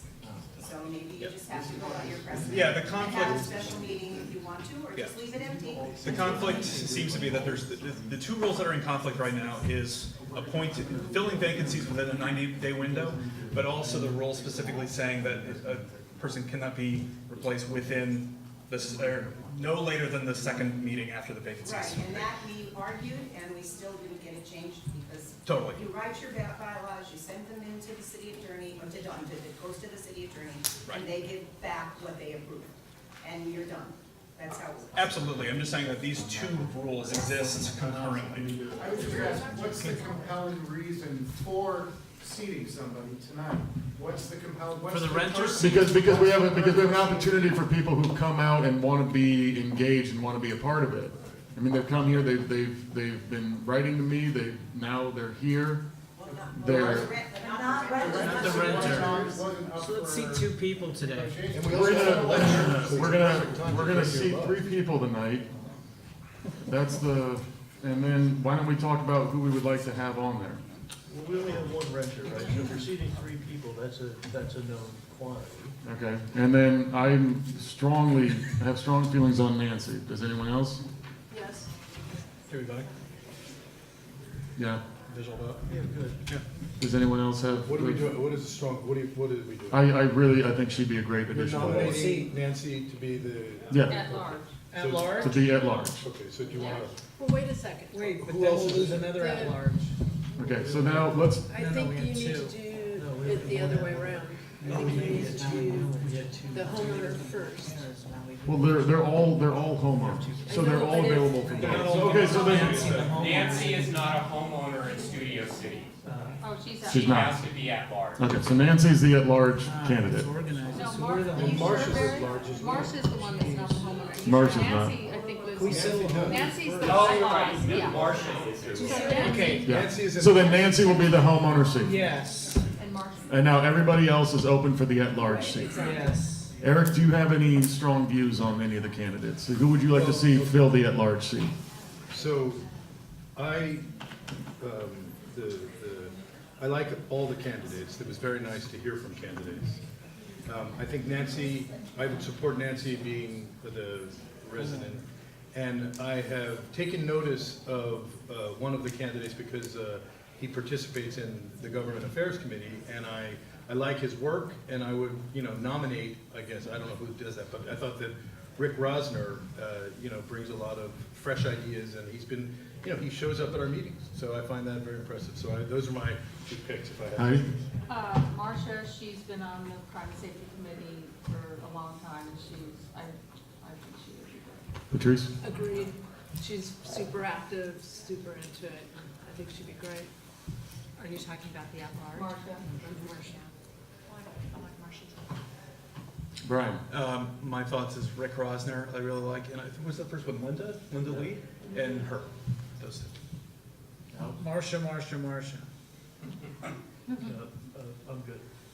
I like Linda Lee or Rick. You agree? Linda Lee or Rick. Richard? I see Marcia a lot of meetings, so I think she's done the work. Okay, so it's my feeling that we will see Jesse Porter as a renter, Marcia Newman as at-large, and Linda Kramer as homeowner? Nancy. Nancy, sorry. Yes. Yeah? Yeah. I just want to be on record, I don't approve the seating of the renter, and I just want to put that on record. Okay. So I abstain. Can you nominate a secretary tonight? The second we see people, we can probably nominate a secretary. Okay, well, sounds good to me. Let's do it. Or send up the puff of white smoke. Yeah. Someone wanna?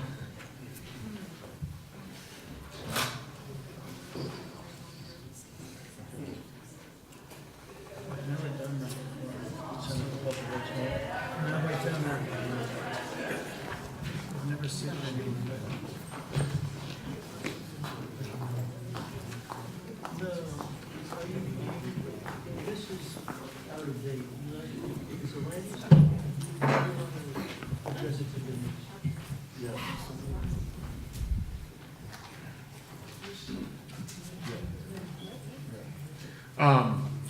So thank you guys, honestly, for everyone who came out. Thank you so much. We had a lot of great candidates, and to a reminder to everybody, and talk to Brian to get any more information. We do have elections coming up in May. All these seats will be open.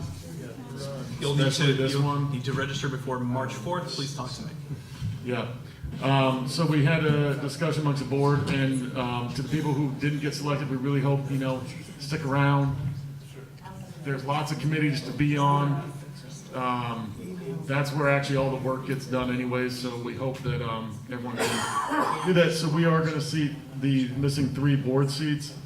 So we're gonna, Nancy Kramer? If you'd like to come on up, Marcia Newman, and Jesse Porter.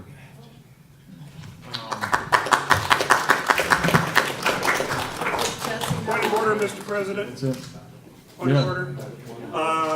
Unless I missed it, I don't remember the public announcement that the renter seat was open. You missed a whole thing. So anyways, let's Okay. get some, I'll file a PRA. what's that? I said I'll file a PRA for a copy of the email. There's no bylaw requirement I'm trying to, I've given you so many recommendations. But you can't do an action without a, Sure, if you guys wanna. without notification. We cannot vote. Really want us up there? Yes, sir. Yes, right now. The signs are completed. Next, you start recording. Yeah, right. There you go. Chairman.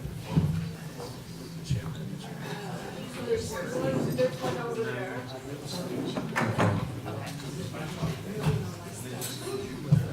Okay. Is Mr. Garcia still here? Hi. Thank you. All right, good evening, everyone. Thank you for having me. My name is Christopher Garcia. I'm with the City Clerk. Everyone, can we, hold on, can we?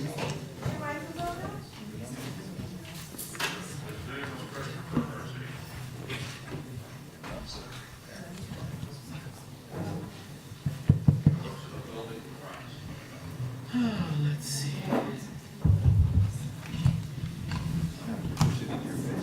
Okay. Okay, sorry about that. My name is Chris Garcia. I'm with the City Clerk Elections Division. I'm here on behalf of the Office of the City Clerk. We'll be conducting the elections for the Studio City Neighborhood Council on May 16th. I just wanted to come and provide some details about the election to the board and to the stakeholders at today's meeting. So the election will be taking place on Thursday, May 16th. The polling place we're looking at right now is the Walter Reed Middle School, and the polling place hours, based on the previous election, we're looking at from 4 p.m. to 8 p.m. It's an evening election. This way, since it's the election is going to take place during the week, this will allow folks to come after work or after school in order to participate. As was mentioned by Brian, candidate filing period, we're right in the middle of it. It started on January 31st and it ends on Monday, March 4th at 5 p.m. There's been several candidate filing periods already for different parts of the city, and one pattern that we've seen is that folks wait to the last minute.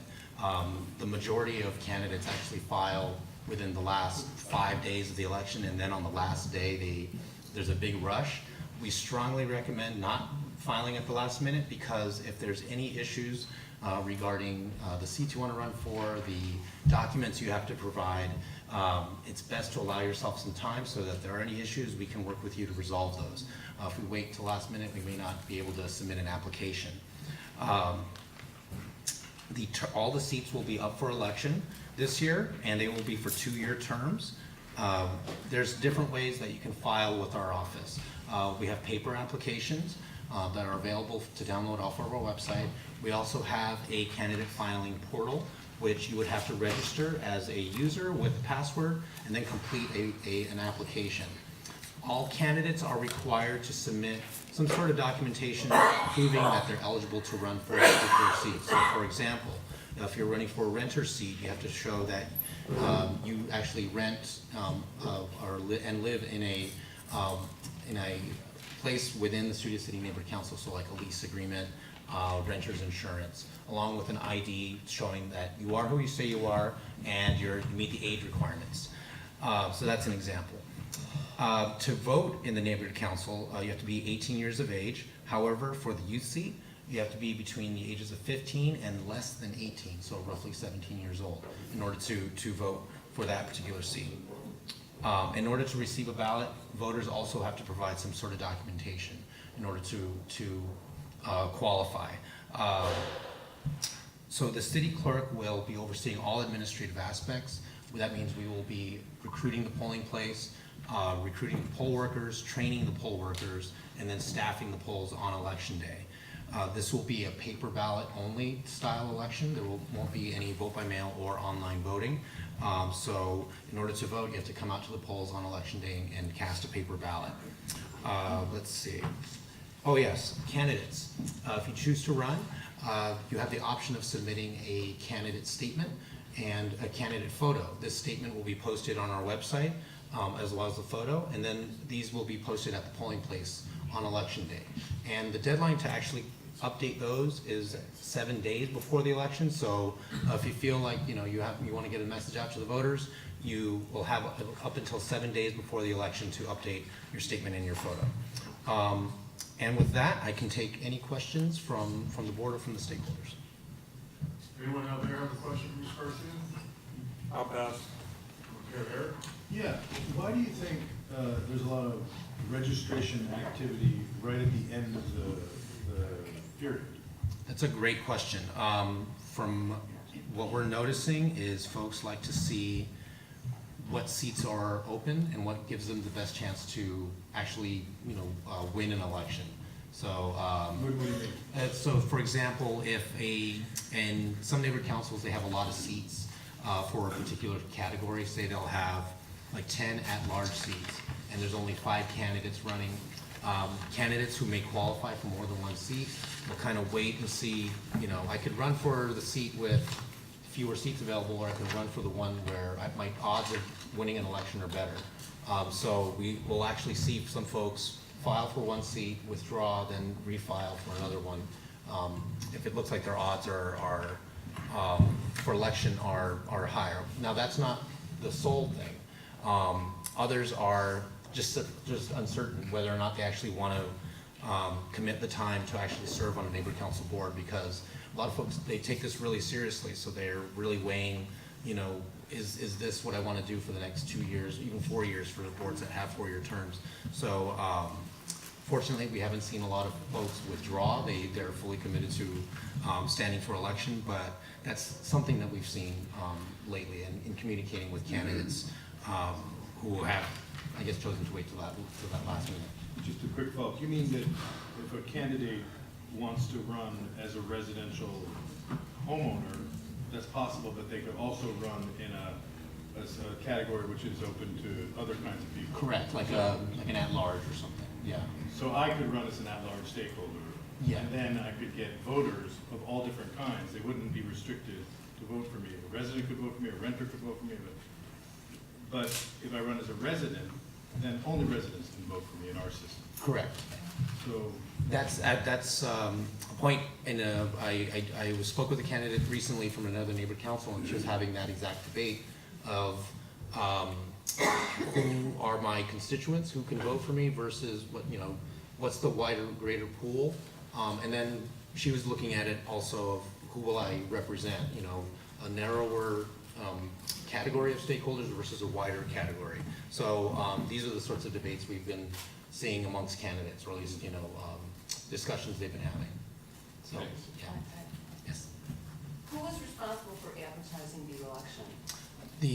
In general, the neighborhood councils and the Department of Neighborhood Empowerment. The city clerk, while overseeing the operations of the election, kind of the logistics, we don't necessarily promote the election. We will, kind of put out on our social media platforms that, candidate filing has opened, or candidate filing is closing, or election day is coming up. But we do rely on each neighborhood council and the department to coordinate larger activities, candidate forums, promoting, that recruiting candidates, or just getting people to come out and vote.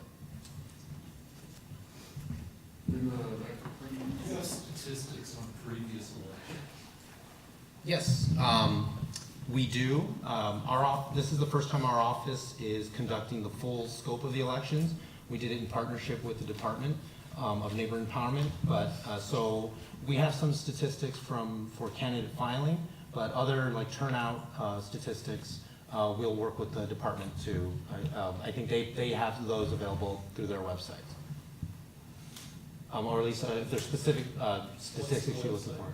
The empowerla.org, but also for ours, it's clerk.lacity.org/elections. Anyone else have anything for us here? Thank you so much. Thank you very much. Thank you. All right, we're gonna move on to land use. Denise. Yes. Since we have a volunteer for a secretary, can we try to make this real? I think we really definitely need one. Yes, come on. New seat.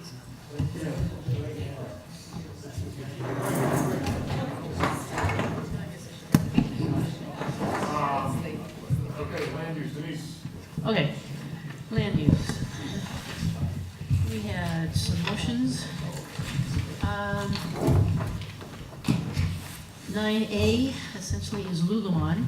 I was on the land use committee back when they first applied, and they were given specifics. They needed to be compliant with the Ventura Coinga Boulevard corridor, the specific plan. The committee weighed in with all of their requests for the 2 wall signs and a blade sign, and they want to resurface a sign. Too many signs. We chose to oppose. They're only granted so many signs, and they have exactly the number of signs they're supposed to have according to the plan. So our motion is the Board of the Studio City Neighborhood Council opposes the request for 2 wall signs, 1 blade sign, and the resurfacing of 1 pylon sign for an existing retail store at 12199 Ventura Boulevard. ZA 2019-351, SPP ENV 2019-352, CE. Okay, do we have public comment on this? I'll make it quick and I'll cover 9C at the same time. Just want to say it's nice to see a land use committee that's actually looking out for the community, defending the Ventura specific plan, because if we don't, eventually it will not have the force of law. And I strongly urge you to all vote yes on both motion 9A and 9C. Thank you. I strongly support this motion, and we have to support the Ventura Coinga specific plan. Wayne, can we start the clock? Make sure you started early like Herb wasn't. So, yes, unfortunately, these landlords, these alcohol licensees, they've been doing everything they can to pay to play. They paid off the right people, they paid off the building inspectors, they paid through, 9A. So, essentially, everybody's paid to play, but, see, you get Denise, that's the problem here. So, Denise does not have a Ferrari in her garage or a new pool in her backyard, so if we get too many Denises, we're actually gonna have the Coinga Boulevard specific plan upheld, unlike their commission that they hold over there in Van Nuys, those little crooks over there, they keep changing the meeting. So look online for that. So yes, we'll support this and refund any payoffs made to Mr. Krikorian. Thank you. Eric? Which one is this? Which venue is this? Lululemon. Lululemon. Did anyone show up? No. No one showed up on either side? Yeah. Anyone else have anything to say? Is this? No one showed up to this? Yeah. Do they know that they were, that they're facing opposition? They were notified. New board members, have either of you taken ethics courses yet? No. How could they know? They wouldn't have taken them. They didn't know.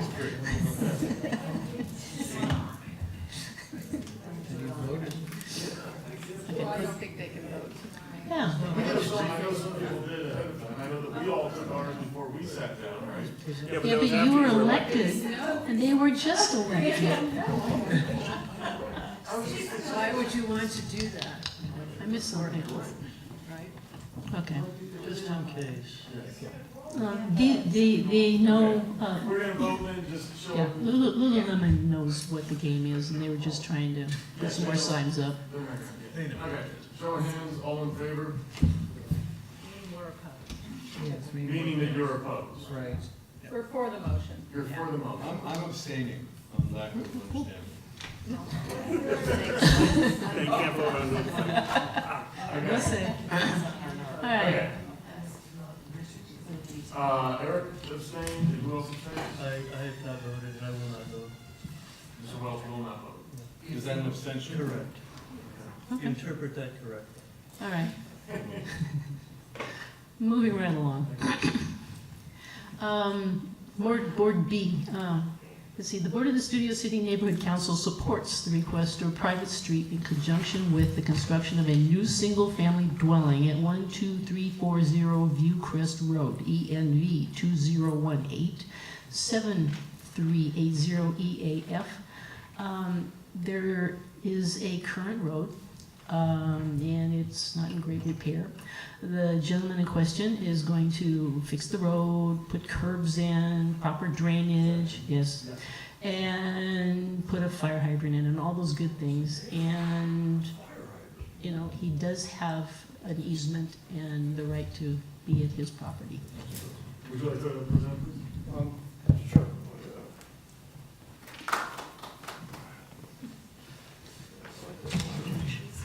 My name is Greg Taylor. I'm here tonight with Jeff Toll, who is the owner of the property. I have been representing him on this back before he was even the owner. This has been going on for a very long time. This is a request for reapproval of a private street that was approved back in 2009. Time ran out, plans were being done, things happened, there were a lot of delays. And so the time ran out and we had to refile it. We're 95% done with the street plans and all the other things, so we're just asking for that it be reapproved. It's been to the city attorney. A private street, just so you know, private street is not really an entitlement. There's 5 findings in the code that have to be made for the city to approve a private street. Basically, it has to have sewer, it has to have water, it has to have fire protection, it has to have a street, and then it has to have a street name. And we have all of those things. As a matter of fact, this property was responsible for putting in 2 new water systems in this neighborhood, upgraded so that we had proper fire protection for this one lot. So we're just asking that it be reapproved. And do we have any other public comments on this? Yes. You can go from there. Okay. I actually physically went up and inspected the area. The current driveway is maybe 10 feet wide. It's asphalt, doesn't look very thick. There's enough room to put in a real road. Obviously, the city wouldn't have approved it. Having been all the way up to the lot, I can understand why the gentleman wants to put a house there. And he'll have to get all the soil studies and grading permits and stuff because there's some land and things, but assuming DBS does their job and they have a competent architect, it shouldn't be a problem. And I strongly urge you to support this. the owner is the architect. As far as I know, he's been very confident. That's a beautiful piece. And all those things have been done. We are really ready to go here. We just have to redo it. You just have to put up with Wayne real quick. Wayne? So I'm just glad finally, because of the FBI raid, he's able to get his road in. Thank you for the fire hydrant. Sounds good. And what's the name of the road? That's what I want to ask. It's Viewcrest Road. Oh. Yeah, It's on you, Oh, Chris. hey, The name of the road. It hasn't been named yet, but it will be. Just the name, David Ann's Road. David Ann's. That's what I was asking about, was that I wanted to ask, have they named, because it's one of the 5 findings. They haven't named. We have to do that before they'll release the private street, so there will be a name. There's 2 of the houses that take their access from it also, so there will be consultation. Yeah, this is the way it's gonna be heard, Yeah. but it has to have a name. Right. Yeah. All pass. Anyone else on the board? So there are other houses that are on? There's one actually that does it, there's another one that has a driveway off it, but it also has frontage on the street. But yeah, it is a real private street, it's a private easement, it's existed for a long time. And the easement is 20 feet wide, which is what it will be when it's developed and widened, and then there'll be a better turnaround at the end of it before it becomes the driveway for Mr. Toll's problem. Okay. Richard? After viewing the topological maps, I found the road to be appropriate. Did anyone show up in opposition to this? No. Okay. So, do we all vote? Yeah. Show of hands, all in favor? Thank you very much. Okay, we're gonna go on to, Okay, C. C is similar to A. The people at, what is the place called, the storage place, down by Ralph's, want to put a giant sign. Public storage? Public storage. The Board of the Studio City Neighborhood Council opposes the installation of a 50.6 square foot illuminated channel letter wall sign at 10830 West Ventura Boulevard. The Board of the Studio City Neighborhood Council does support the refacing of the existing pole sign. They can reface the pole sign. Could use some work. It's ENB 2019-0134 CE, DIR 2019-0133 SPP. The 50.6 square foot illuminated channel letter wall sign does not meet the Ventura Cahuenga Boulevard Corridor Specific Plan. It would not be in compliance. Huge. That's a big sign. Yeah? What property is this? Storage, public. Public comment? Where? I hope you will support this motion. Wayne? It's good, I don't think the guy's here, so I guess. Did he show up to the committee? Did he show up to? No. Anyone? I just am curious, is this something that's not legal, or is it just we don't like it? I mean, are they allowed to do it? You can have a sign. They have a sign. But Not electric. it's not gigantic, and it doesn't, it's within restrictions. I mean, it meets the specific plan. If you drive by it, there is a sign that says public storage, and then there's a sign on a pole that says public storage. Is this one near the Hollywood Bowl parking lot across Yes. the street? Okay. A comprehensive plan. Yeah. Did anyone acknowledge that up on that? No. Vote, show of hands. All in favor of the motion? I'm saying again, I don't understand it, so. Okay. Okay. Now we get to the fun one. Yeah. Okay, the Board of the Studio City Neighborhood Council opposes requested addition of 2,864 square feet to an existing 2,985 square foot restaurant with continued sale of full line of alcoholic beverages for on-site consumption with off-site parking within 750 feet of the site. ZA 2018-7167 CUB ZV SPP. The restaurant is not in compliance with the August 22nd, 2007 determination letter for the property at 11616 Ventura Boulevard, AKA 11612, 11614, and 11616 Ventura Boulevard, and therefore does not meet the expansion criteria. This is Jalapeno Beats? Yes. And they're talking about the other room in the restaurant, right? They're talking about next door. They're gonna take next door. The sushi place? The big white building that's next to Pete's? To be east. Going east. Towards public storage. Yeah, that's what I thought. What is No, it? no. It used to be a nightclub. Yeah. Okay. Now, It's been vacant. Never mind, no, okay, yeah. okay, the big white building. Yeah. When in 2007, they were told, oh my God, this fun stuff here.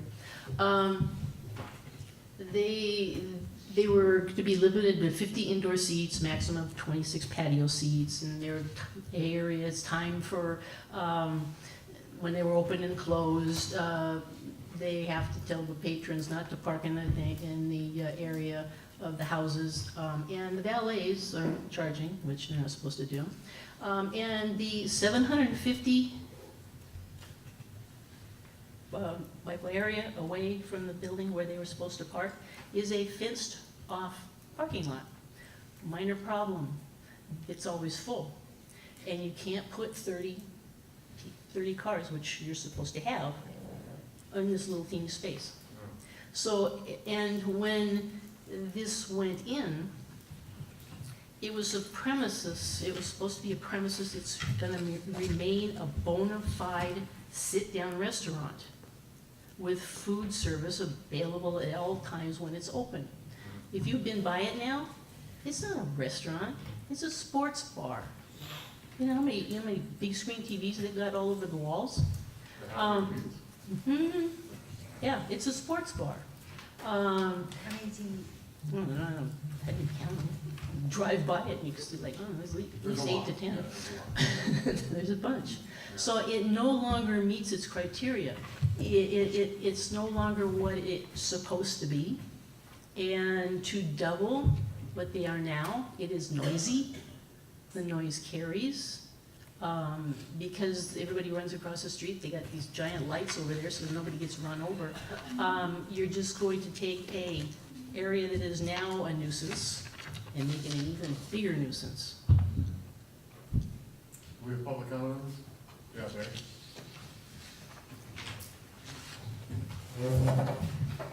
Barry. I was appointed by the Studio City Residents Association at the SCRA board meeting last night to speak for the SCRA on this, and we support the motion as written. The members at this table, Richard, Denise, and Lisa, over the years have worked extremely hard on our list of conditions, which went in, and it runs with the property, not with whoever happens to be renting it at any given time. And they have, Jalapeno Pete, since they've been there, they are not following the conditions that this land use committee and the board voted for. And I just cannot see approving any kind of change there until they follow what's already runs with the land there, which they are not following. So anyway, like I said, the SCRA strongly supports this motion. Thank you. Do we have any other public comment on this? Yep.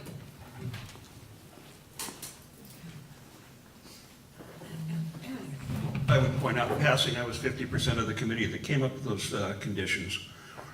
During a previous regime, the chair of the board of the committee at that time is here tonight. I'd like to thank her for that opportunity to serve the public. My memory serves, a bona fide restaurant has to make at least 50.1% in food versus alcohol. If they're not doing that, they're definitely not in compliance. I've only been by in the daytime, and it looks like the windows are open. So if there are a lot of people there at night and watching TV, we all know sound carries across the river channel. I also strongly urge that you guys pass this. They're not in compliance, they're not following the rules. And Studio City is supposed to be a dining destination in a residential neighborhood, not an all-night entertainment zone. So. Okay. Wayne, I'll get to you in 1 second. Did they show up for this? They didn't. No. Wayne? Oh, wow. I thought they were here. Okay, so according to the text I got about an hour ago, the FBI is opposed to the project. The FBI supports the motion. The FBI would also like to commend Denise Welvang and give her a recommendation for an award in Washington, D.C. at the end of the year for her continued work against corruption, because this was going to get passed, and you don't know why this was going to get passed, but they were going to do this until November, when Mr. Weezar's offices got raided by the FBI, because he was the chairman of Plum, and he loved it. And so did Krikorian. He's a piece of shit too, yes. So I say, yes, the people are going to win this, and they're going to shut this down. Thank you, David Grove Nance, lead FBI agent. Thank you, Nance. And thank you to my puppets.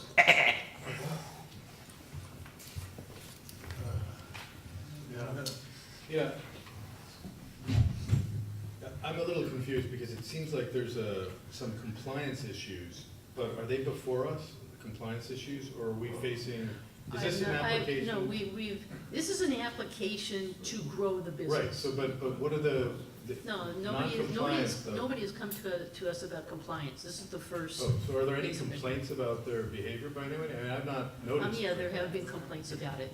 You look, once you get this and you look into it, there have been many complaints. To us? Because nobody said Not the to board us, has to but, do so. not to Where us, does that come? but there's complaints to, the police department for the news. Yes, no, for sure. There were Wait, comment cards submitted, what? Yeah, well, let's hear from the people. that's it, sorry. When Claire left, the comment cards got a little mixed up. That's why I was asking if there were any public comments. I'd love to hear from everyone, please, sir. Yes. So sorry, let's.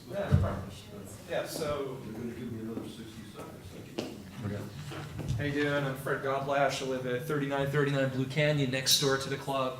One of the things I want to bring up is prior to Jalapeno Pete's, when it was a nightclub, they altered the building. They actually opened up the side of the building, and they opened up the whole roof of the building. So there's not only just an expansion, but there's a question of, if they've altered the building, do you let them just come over and play music? Even if they weren't playing music, if the building is literally an open forum, they're not just going to hear it across from the river, but you'll hear it definitely at my house since I'm next door to the club. So I think that's a big concern, is not just do we want them to expand, but I think someone needs to see what their intent is to do. If it's going to be a restaurant that's closed in with seating and there's parking and they're complying, I actually am not opposed to it. But if it's what it is or what it was, I think it's a huge concern to let this go through.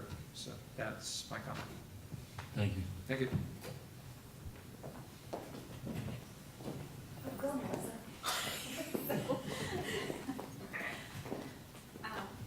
I'm Melissa, I'm Fred's wife, so of course we live in the same house. And just to reiterate, so what he's talking about, the open patio, there's an open space, it's literally outdoors, and it bumps up to our fence. And so what happened when it was a nightclub before, they would play music till 2 in the morning and we'd hear it. And even though they're not supposed to have speakers outside, there's a large door, like at the front of Jalapeno Pizzas now, there's a large door that they leave open. So if they're playing sports and music inside, it's gonna go outside, and everybody south of the boulevard is gonna be affected by the noise. So again, if it's a restaurant and they close down at 11 p.m. and they're not partying on the patio or opening doors to party on the patio, we're fine with it. But it's just, if they want to expand, I'm really concerned about what the stipulations are and how the property is being used, because it's going to potentially ruin the peace of the neighborhood. And when it was La Maison before, we had to go all the way to City Hall and fight it. So it would really, really be a huge disappointment to have a sports bar and nightclub in our backyard again. So thanks for your concern. Thank you.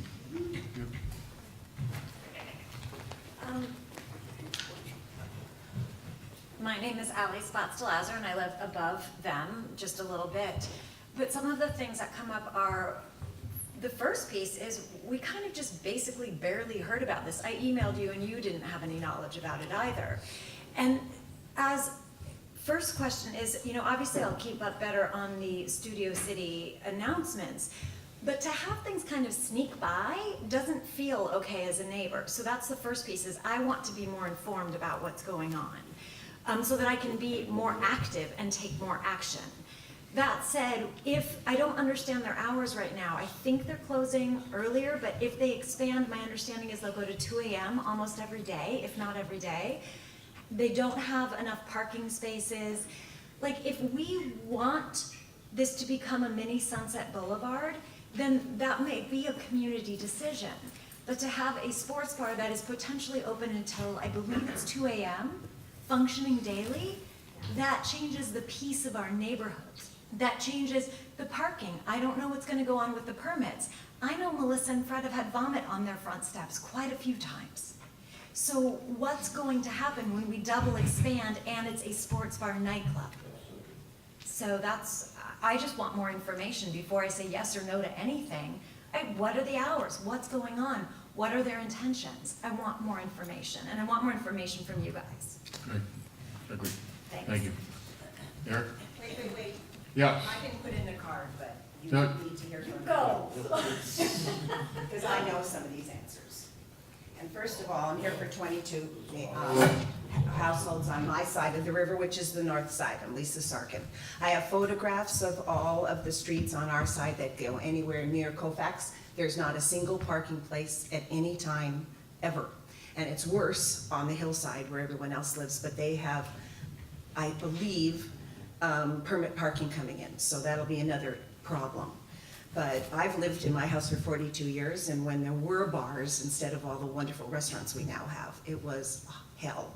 As soon as anybody had to, they have to stay, if they're open till 2, they are usually there until 3, and then you have the people coming into the neighborhood doing whatever they do in their cars before they go home, or whatever happens, and they leave all the trash and everything there, or the noise of everybody getting off of work, and of course they make noise. But has happened is that this is a restaurant. I gave Denise the whole list that she didn't actually go over the whole thing, but it's a long, long, long list that they are not in compliance. It is supposed to be a restaurant. Already, it says bar on their website. And if you go through all the different Yelp and all those other ones, it describes it every single time as a sports bar. But they are required to be open on certain hours, but they're not. They advertise that they're open from, I don't remember, but it's all in here, and I can give you the stuff if you want it. But the big thing is, and it isn't so annoying when it's just Sunday morning football or Sunday afternoon football. But they're not supposed to be open until 11, but on football season, which they advertise, they open at 9. And even with all of our windows closed, I live on the first street on the other side of the river from there, we all hear the noise from the screaming with the football. So if they're gonna be a sports bar and they're gonna have these giant windows that are open, especially in the summer when it's nice, and I don't think they have them open now, they will be maybe having soccer games in the middle of the night with the screaming and the yelling, which you can't stop people. That's why you go to a sports bar. But it's a bona fide restaurant. They're not supposed to be charging for the valet. But the biggest problem is really would be the parking, because the lot that they say that they're gonna use in their application is already filled with someone that's rented it with great big buses, and there's no room for anything else. And just one more thing about that lot is that, I'm on the specific plan review board, and we have enough money where we could have bought a lot someplace, but we had determined that we had to have 50 parking places. And it was determined by the engineering department that to comply with the specific plan for a parking lot at that location, you'd only be able to get 20 cars. So that's, if you want to see these pictures I have, I'll give them to Eric. So would you recommend? I recommend that you propose it. Okay, Heidi, do you have anything? Well, you recommend to support the motion. Yeah. Yeah, support the motion. She's in there with the motion. Right, that's okay, no, I want that. Patrice? It's pretty obvious, because support this. You know, I'm not really a prude when it comes to nightlife. I don't have a problem with bars, but as someone who lives above P71, I totally feel for you guys. There's a huge difference between a bar and a club. And P71's like this big, this place will be like this. Yeah. Okay. Right? You said they didn't show up to defend? I thought, okay. I mean, then all else to No, me. only people who showed up were the people again. Yeah. Yeah. So then all other things to me, the onus is on the place Yeah, to I mean, prove why they're not. Yeah, they've already told us what they are if you really and truly go look at their webpage. Right. they're a bar. Yeah, but there's a legal versus that, but if they're not even gonna defend themselves, then. No. Well, also, it's not in compliance with the Ventura specific plan, Yeah. which is why there is this. They're not in compliance with much. Let's vote. No, raise the question. Okay. All in favor of supporting the motion?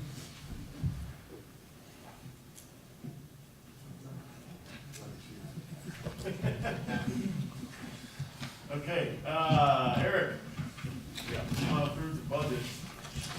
Okay, the budget.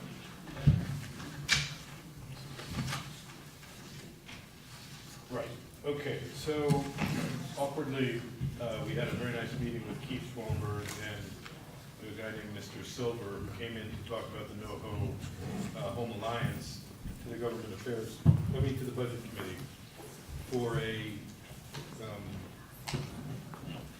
grant. And I recommend the grant. It's for $2,500. They want to do an access center.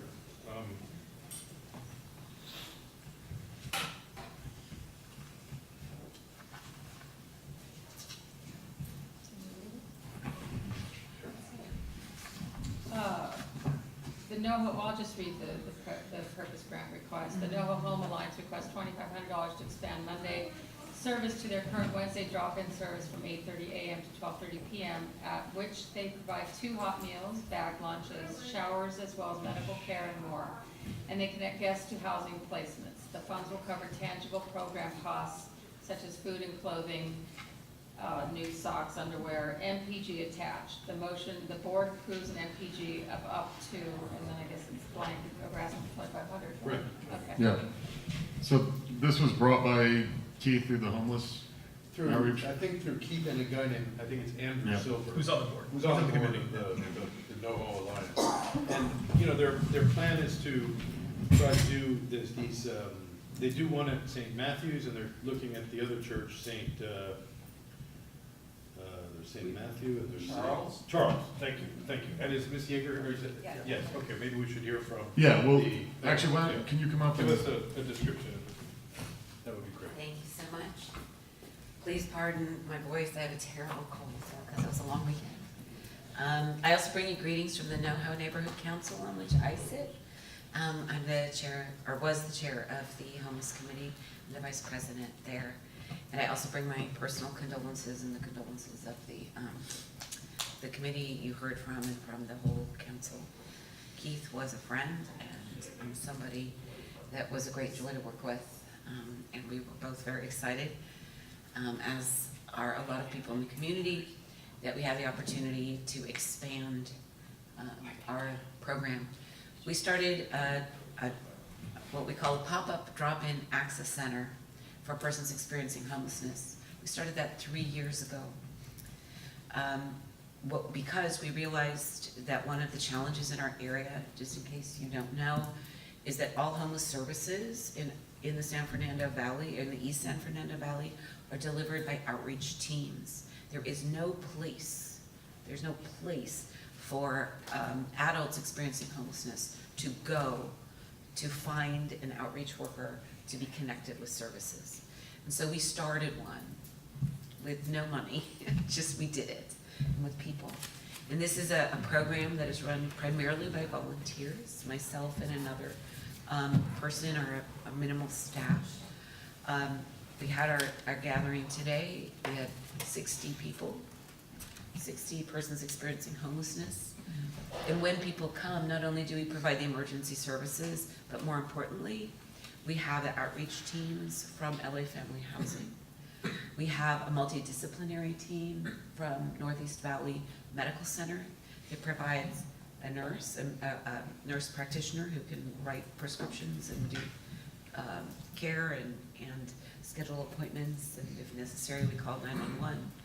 But they also bring a substance abuse counselor. They bring mental health professionals. We have a volunteer LMFT on site, a licensed marriage and family therapist with 20 years of experience doing outreach. So we created this access center, and the North Hollywood Homeless Committee worked together with York Homeless Committee to develop a plan to expand to Mondays. And Keith was one of the main people, obviously Andrew and the whole committee, but also other residents in Studio City. And you might be wondering, well, why is a NoHo organization coming to you to ask for funds? It's because we are the closest access center to you. And we also, our original hope was to identify a faith community in Studio City where we could bring the pop-up drop-in access center. But the trouble is that as yet, we have not located a public space where we can actually bring our model and do it on another day directly in your territory, because all of the faith communities that we've been working with, they all have schools. And so that those are two types of initiatives that can't co-locate. So we're definitely open to bringing a pop-up drop-in center onto your geographic territory, but until that time, we are the next best thing. And I have to say that the people that Officer Smith referred to, those are people who do come. I know them. We help people out of the washes.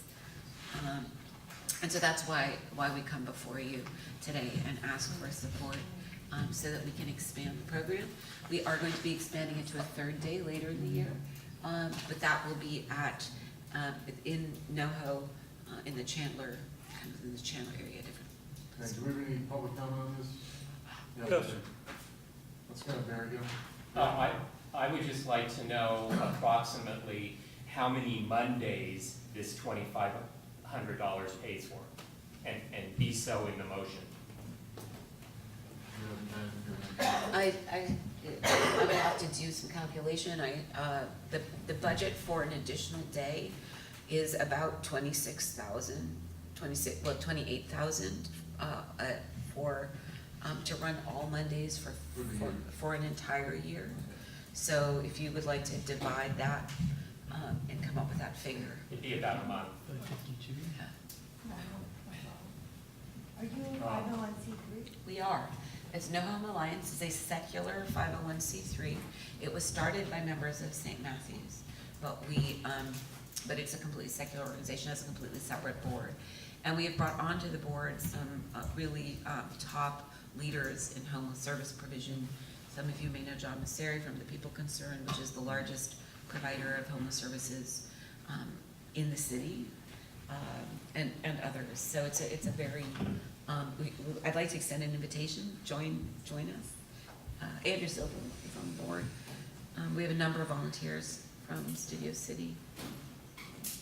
Richard? Yeah, first off, you might consider talking to the church there at the corner of Colfax and Moore Park. They don't have a school, they've got a nice big parking lot. I don't know if that would work, but it would be a good place to check. I believe they got it. And the Christian Scientist Church on Whitsett and just north of Ventura. You know, I'm of two minds about this, but in honor of Keith, I think it's a damn good thing that we go ahead and give him this money. Paying for part of the services, month's worth. You know, we're chipping in. It's not directly in Studio City, so I would not necessarily be in favor of giving them more than a partial payment. They do identify a place here in Studio City that would have regularly scheduled service. We could revisit the issue at that time, but I see absolutely no reason not to spend the money. At least we'll be going to something vaguely useful. Wayne, do you have anything to say? Yep, it will be in honor of Keith and 5,000. Eric? St. Charles is in, or they're not? St. Charles is It's separate. out of our district. Oh, it's separate. Yeah, St. Charles has their own family center, Yep. and they do a program on Thursdays, but theirs is only emergency services. They currently do not partner with the service providers, so they are actually not doing the linkages, which is what is distinctive about No Home Alliance. We are in conversation and in partnership with them in a different way through we have a homeless services table where we support one another, but they operate independently. They're phenomenal. They're bigger than we are in terms of providing homeless services, and they do provide showers on most Thursdays. Heidi? Patrice? So I know you just started this, November of 2018, was it? So there are no filings with the IRS? No, so that is correct, that we have not filed our 990 yet. Right, so I'm just curious as to how, percentage-wise, how much of this actually goes to goods, or does part of it go to administration fees, or So this how is this particular gonna grant, work out? this particular grant request, the way it's structured is it does not go to administrative costs, it's going specifically to program costs. That was done intentionally, and I believe I indicated it's underwear and socks and food. Those are our primary costs for the program itself. We do pay rent, we do pay very small salaries to 2 individuals. Other than that, everything is volunteer. Our total budget for this past year was $36,000, and that included all of the legal fees to set up the grades. And it is the most effective, most cost-effective homeless service provision program in the city. So I have one other question. So is it true that the Krikorian's office or the city will, as doing it the way you're doing it with the nonprofit, that they're going to match our funds? Is that correct? I heard somewhere that. I would love it if they did. No, that you would be able to get more access to city funds or whatever. So, well, there are all kinds of funding pools. The largest pool for city, Krikorian's office really doesn't have discretionary funds for this purpose. We are applying to Sheila Cool's office for discretionary funds, but that is specifically for a capital improvement project, to put in a second shower and upgrade the kitchen to commissary grade. That's a separate issue. Paul Corrigan's office has not offered us funding. That they just have not. Although they did offer us a strong letter of support, and they're very supportive, and we are collaborating in other ways. But Thank you. not financially. Real quick, Wayne. Just for the night, just for the rest of the meeting. You're talking about the vote. I really think it's a great idea. I've sent a few people over to to get meals, and it was a lifesaver. So, even though you're in North Hollywood, you are definitely the closest access for Studio City people who need some help.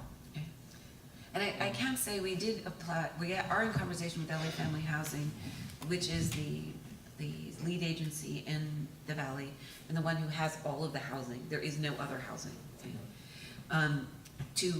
To place a full-time outreach person at our site to specifically provide outreach to Studio City. But I can't make the claim that they're doing that because the grant application goes in this week. And if it's not approved by LASA, I can say, but I can tell you that that is the intent. We see ourselves as serving Studio City and North Hollywood. I'll just say real quick, Keith and I talked about this a little bit, and he had done, obviously he does a lot of research on this kind of stuff, and he was he thought this group was really doing really, really good stuff. So just putting that out there, right? Yeah, like a lot of issues that we deal with here, this is one of the ones that have no borders, like a lot of other things. The collaboration the Studio City has done with North Hollywood on this issue in particular, I think is a point of pride with us, regardless of location and where you guys are centered, and I support it wholeheartedly.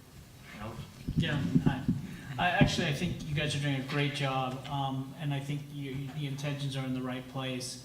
The issue I have is just that I just don't see it as a totality solution. I believe we're going halfway, and we're not really doing what we need to do, which is house these people. What we're doing is especially the ones that have some mental illness and whatnot and don't want to maybe be housed, I think we might be enabling them as well. And that's my concern, because the more we wash, feed, and clothe and not have a final solution for them, it seems as though we're just making the problem a little bit worse, possibly. So without a complete solution, I know the heart's all in the right place, but I have to impress upon our community to demand that our city do something a little more complete. So, but thank you again. I appreciate it. Richard Welch? Well, I've seen the program in operation, and it's really an amazing thing to see. I mean, especially since it is primarily volunteer-driven. You have people who are engaged with a very difficult problem, and one that seems like it's almost impossible to begin to fix. I understand the concern that you mentioned, Alex, that this is an enabling situation, but I think when you see people who are experiencing homelessness treated as stakeholders in the community, who are given some consideration, a warm meal, a shower, it has a transformative effect, and I think it provides a conduit where the services that are available become more realistic and possible to help some of these people off of the street. So I think it's really an important program, and the fact that it's a grassroots program and it's kind of bridging a gap between institutional and governmental programs and what we can do as a community. I think that the support has come from the Residents Association for this project. Keith had organized a bake sale which raised $2,500, sorry, I tend to get a little excited, $2,500 for this event, for this program, for the additional day. So I think that it's something that there is support in the community for. And I would move to amend the motion. We had budgeted $8,800 for neighborhood purpose grants. We've issued grants in the amount of $2,000 to Friends of Reed, the $4,000 today to Rio Vista. to Rio Vista. Partner will most likely, we should probably do one more. We have $300 left in the budget. If we want to give for neighborhood purpose grants, so if we're thinking of, because we establish a budget at the beginning of the fiscal year.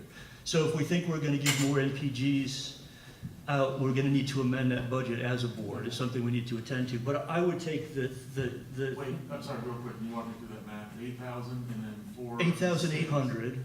So You got 2,800 left. So there are 2,800 left. So I would amend this motion to put that 2,800 toward this project. I thought you meant with. So, and if we want to open up our NPG budget further, we need to address that as a board, as a separate item. But I would just say, let's round it to the So you mean 2,800. if we do this, Yes. then we only have 300? If we do 2,500, we have $300 left, which is not much of a grant to any particular program. So I would roll it into, that's my proposed amendment. Thank you. Lisa, anything? I agree. With the 28? Yes. So you're making a friendly motion? I second it. Lisa seconds it? You got it? Denise? You're like, what is this? What's happening? Well, since the homeless are a very mobile crowd, I'm not sure what a North Hollywood homeless person at the Studio City homeless person What it looks like? They all live in wherever, and they move around, so they're East Valley, North Valley, West Valley, whatever.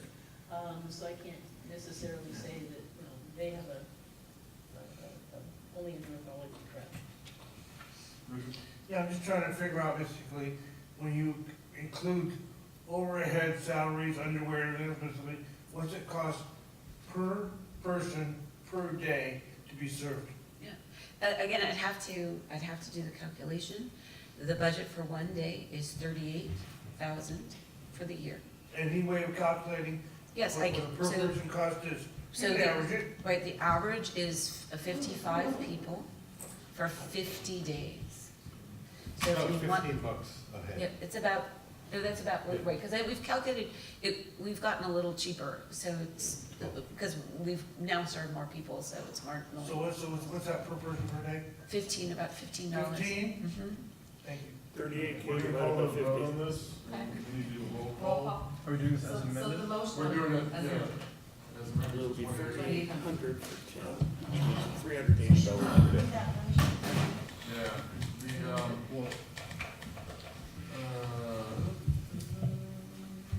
So are there two motions or there's just one motion? There's just one. The No Home Alliance requests $2,800 to expand Monday service to their current Wednesday drop-in service from 8:30 a.m. to 12:30 a.m., at which they provide 2 hot meals, bag lunches, showers, as well as medical care and more, and connect guests to housing placements. Funds will cover tangible program costs, food and clothing, new socks, underwear, and PPE is attached. The board approves up to 2,800. So we're gonna do a roll call. Patrice Berlin? Yes.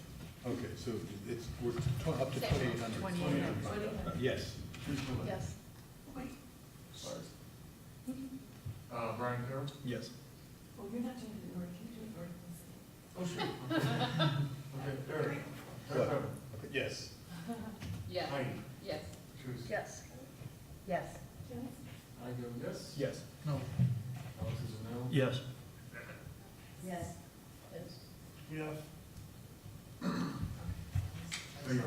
Thank you. I invite you to check out nowhome.org, and there you'll also read about our housing advocacy division, which addresses the housing side, the more permanent solution. Keep it up.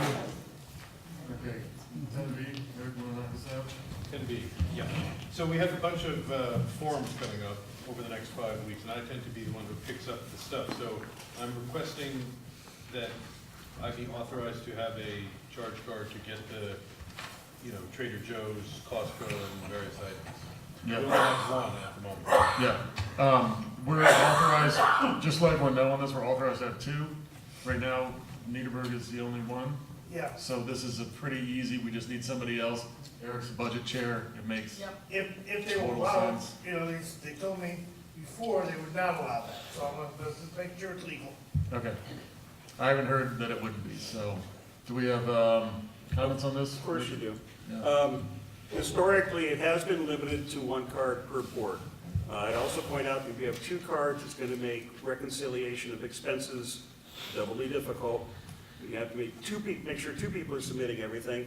And in that vein, I'd also like to note that we neglected to have agendize the treasurer's report this month, which also means we didn't approve the monthly expense report. I was under the impression that was a requirement. And you can't do it now ad hoc because it's financed and it has to be formally announced. No, for some reason it didn't make it on the agenda, but we will. I never got sent the. We will. I'm sorry. I'm not trying to raise a fuss, I'm trying to be helpful just to say. No problem, let me answer I'm not that. giving- We can survive 1 month. If we approve this, if we approve the previous month's, next month we'll be okay. But we can't go more than, we can't go 2 months in a row. We missed a month before when you were in Mexico. Like I said, we'll pick it up. Okay, anyone else? Many eyes make it easier to catch issues. Anyone on the board with a comment? Or we can just vote on this? Can we, It's, if we all want that to happen, can we just find out if it's possible? it is, I have not been told it was not, they look over the Okay, agenda, great. pretty much, they usually red flag things to me ahead of time. Perfect. All right, so Let's go since it's, for it. let's, Eric? No, I'm ready to go. I'm just giving an example. Poor No, we're neighbor just gonna- has to drive over to the coffee shop Right.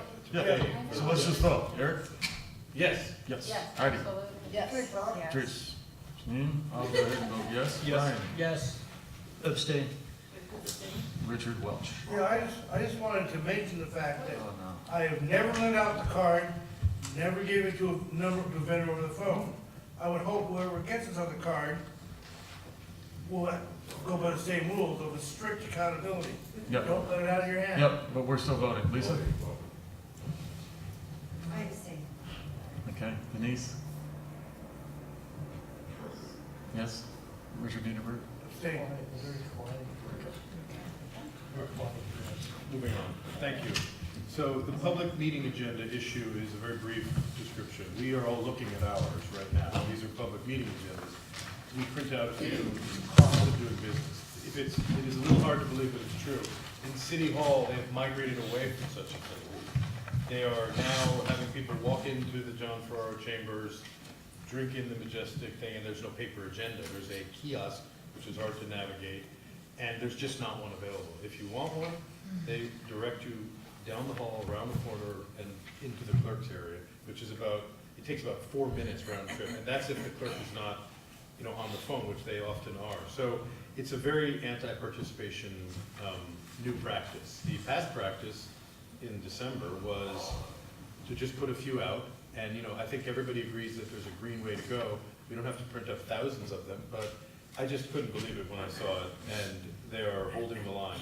So this is a motion to write to them a community impact statement that says this is a anti-participation idea. We should not remove agendas from, it's like taking a Bible out of church. It is very strange. And I did write a neutral question to a bunch of clerks in California from an organization saying, is this, how it should be done? And everybody agreed that first of all, they confirmed that they do put out paper agendas, and that they also make them available online, which I think is appropriate. But to cut to the chase, I find this outrageous, and I ask for the board's support to send a letter to make sure that the people can participate and provide scrutiny and understand what's going on. It's an unbelievable draconian move to take away agendas. So when you asked why they did that, did they say They don't, why? as you know, well, the clerk is the one who alleges that she made the decision herself. And when I confronted them about it nicely, I said, you've got to be kidding. You've got to change this and put them back. And she said, we're not doing it yet. I said, yet? What is this, a game? And it appears to be a bit of a, how long can they get away with it before people just go away? And of course, we're not going away. And people who come to City Hall routinely for lots of different reasons, some of whom are angry, some of whom are happy, are looking for the agendas, and it is frustrating and weird. And it's, given all, I don't want to go negative, but all of the other things that are printed up at our expense, as the taxpayers' expense, in that building, for cultural reasons and other reasons, you know, like this, for example, which somebody handed me today, there's the mayor's, you know, this is a multi-17 color page idea. Give us an agenda for the meetings. I ask for your support. The motion specifically says the Board of the Studio City Neighborhood Council urges the city clerk, the mayor, and the city council to immediately restore the past practice of providing paper copies of meeting agendas. We will send a community impact statement to that effect, clarifying that providing copies for the public is condoned by 12 out of 12 clerks. I linked to the people who confirmed it. Consulted across California, the current practice will make it harder to provide public scrutiny and discourage public participation. Could you introduce on that, Just a quick comment. I saw when Eric brought this up in front of the city, and I thought it was funny. They had a big wide shot, and he's talking about, you know, that you can't get a paper agenda. Well, somebody's handing out reams of paper to all the members of the city council. So why don't they have their iPads out there? It just seems like a way to keep information away from the public. There was a kiosk. How big is this kiosk? The kiosk, I hate to do it, but we need to get public first. So, what basically this is the brainchild of Paul and Ghost Recording. And so basically, this is another attempt just to get people to stop talking in city council meetings and not know what's going on, except for Herb Wesson paid speakers. So you all know why they're doing it. And what they need to do is get this indictment going against these three council targets that they have, and he takes the agendas away. So no other city in America does it. I go to committees, they have printed agendas, except when you go to council, there's one little kiosk, it's a big screen for 800 people, and you gotta scroll through it. Now, the worst part is when you click on the packet, it doesn't come up. So if it would do that, it'd be fantastic. You could actually click, but if it doesn't click on the packet, it's dead. So it's just a big scam. He claims he's saving paper. What he's doing, it's absolute nonsense. He's absolutely right. So we need to get those back in the front. Anyone else on the board? Lisa had a question, but I don't know if it was answered. No, I was just gonna say, there are people that come to those meetings that do not have a cell phone, that do not have a PC, do not have a printer, and it's the only way they can read what's on the agenda. And the amount of, you know, having 50 copies at the back of the room, and they do print on both sides, is just a drop in the bucket of their total paper budget compared to all the paper you see surrounding every council member. So it's ridiculous. Yeah, I agree with the general sentiment that this is a deliberate effort to reduce public practice. You know, City Hall's right next to Chinatown, they might as well annex it, be annexed by Chinatown. And the only, so I'm generally in favor of this. The other thing I'd point out, traditionally, the CIS that the city is approving is put on the agenda, for instance, the motion below. And this time around, you're just voting on language to be created right further down the road, and that potentially puts the board in an awkward situation if somebody writes something inappropriate. I'm not saying that'll happen, I'm just saying a best practice is for the board to have a better idea of what it's approving. I want to understand that. Well, because I want to understand, what do you mean? Okay, traditionally, all the committees I've been on, government affairs, bylaws, whatever, public safety, when we present, even sustainability, we would present the specific language of the CIS to be submitted, so that if somebody raised an issue either from here, cheap seats, or there at the board, or had better verbiage, or wanted an addition or change, that they would make them more likely to approve. Okay, I understand. Everybody knew where they were starting from. That's a fair point, and I didn't do that this time. And like I said, it's even on the other motion, it's much more clear what you're going to say. I understand the point, thank you. I mean, so. Lisa, was your question answered? Yes. Okay. We can vote on this, all in favor? Question? Oh, you did? Never mind, it's not so much a question as a statement. I mean, they've told us in how many different ways that they don't want us involved. They don't give a rat's about counties, they do everything behind closed doors. Now you want a piece of paper that tells you what they're gonna actually allegedly talking about? They don't care. Yeah, They don't care. Yeah, I'm in favor of the motion, but keep noting the fact that at the beginning of the agenda, you have all the consent items, which tells the people virtually nothing. And at the end, you have the adjoining motions, also don't tell us much. The idea, keep the meat in the center, printed, please, Joe. Don't waste all the time with stuff that doesn't really affect LA very much. Be convinced. All in favor? Are you writing the letter? You're right. Yeah, I'm gonna write a letter. I mean, unless somebody else wants to chime in. Okay, moving on. So the next item is, I don't know how many people were able to drink in the great campaign finance chart that we generated for our forum, which demonstrated very clearly that, you know, all of the money intended for the grassroots people who are not connected to big money interests, we're getting none of the money, and all the people who are getting the public matching money. So we, in government affairs, discussed the idea of continuing the program of making things that are hard to see clear. And there's an election that was called special, meaning somebody in CD12 who was in the seat left. And so what we want to show, because we've been looking at it as we discussed you know, some of the items on our agenda last week, we want to look at the timeline of that particular election and just how much time is going to be election time by having that special election, and how much taxpayer money is going to feed into that process. And during it, it's just an astonishing thing once you can see it, but you can't see it unless there's a timeline generated. So we're going to build one, and it's not going to cost money, I mean, other than maybe under $100 to print it, because those things cost a little bit to print. But I think it's worth doing because it will be clear, and we can then upload it, and people can see it. And they don't, you know, it's not a action item, it's a transparency item, you know. And I think that that's important for us to do, because it will affect us if it happens in CD2 or any of the other districts. So the motion is to produce one, a timeline outreach budget not to exceed $100, to be added to the case file 191300, which is for the special election, special runoff election for the 12th district vacancy, for citywide taxpayers to gain a better understanding of the facts surrounding special elections and the relative costs and impacts. So this would be another note, not a note, a chart added to that. I guess we will use the community impact statement portal if we can, but if not, we'll just stick it in the case file manually, so to speak. But it will be, you know, we can approve it if you want before we do it. I mean, I would like to share it. That's the whole idea. But we have to build it first. So I would like the board's approval to do that. Okay, public comment, Mr.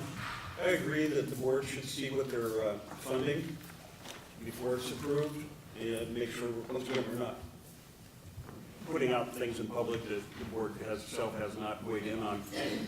But as such, I think the thing to do with this is, rather than approve the money today, have Eric and his committee draw up a rough draft, just an electronic copy, to share at the next meeting. Because this council file is brand new with the 19 on it, so it's not like you have to weigh in immediately.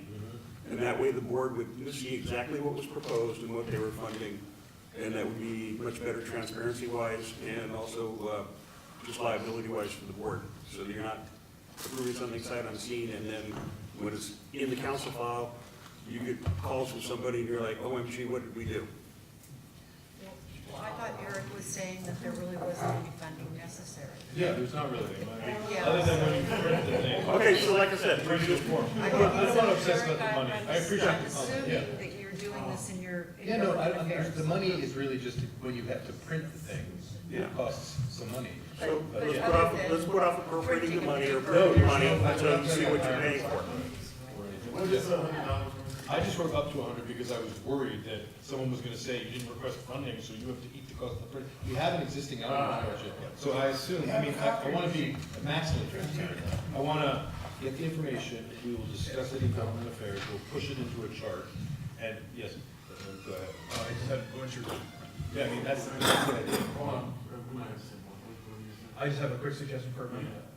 Taking out the word timeline as a design thing. It's, timeline implies it's a chart over time, that one's not.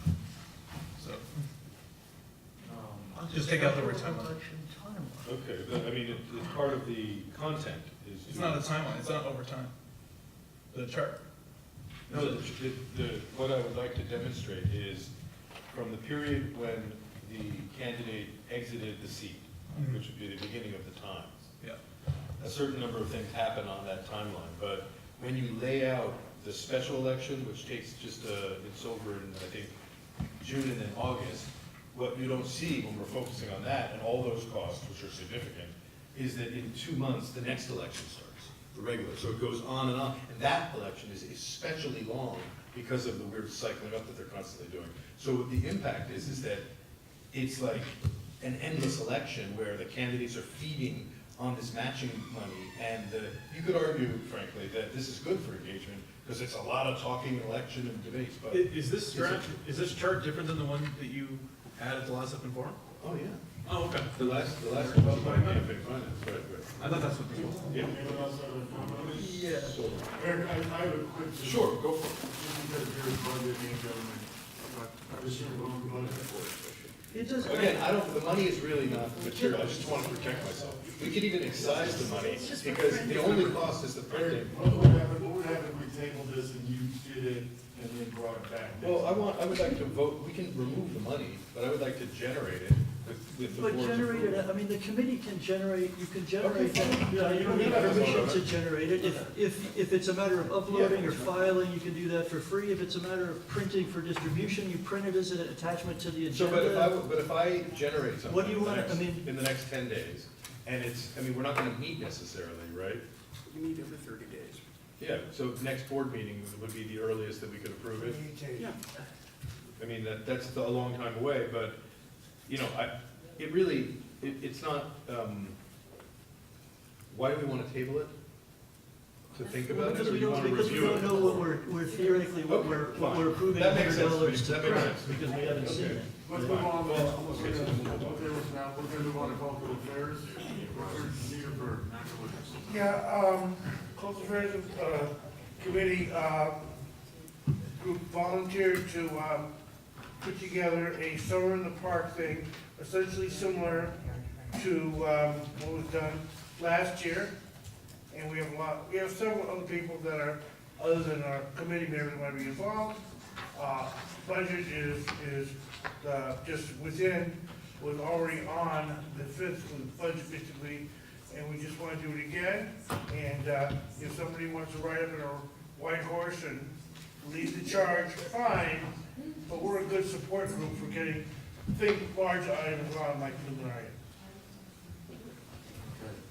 Okay. Do we vote on this even though many of us won't be here for that?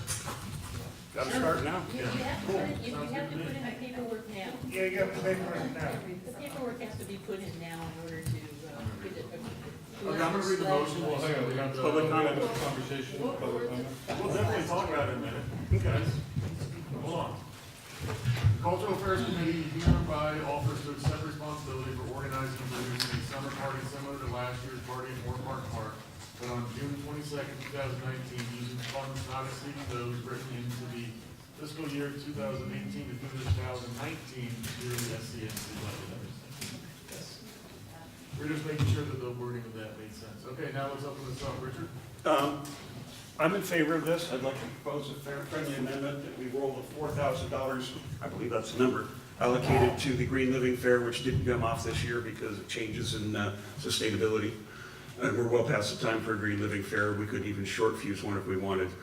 So that would be still outreach, make sure it'd be a hell of a party.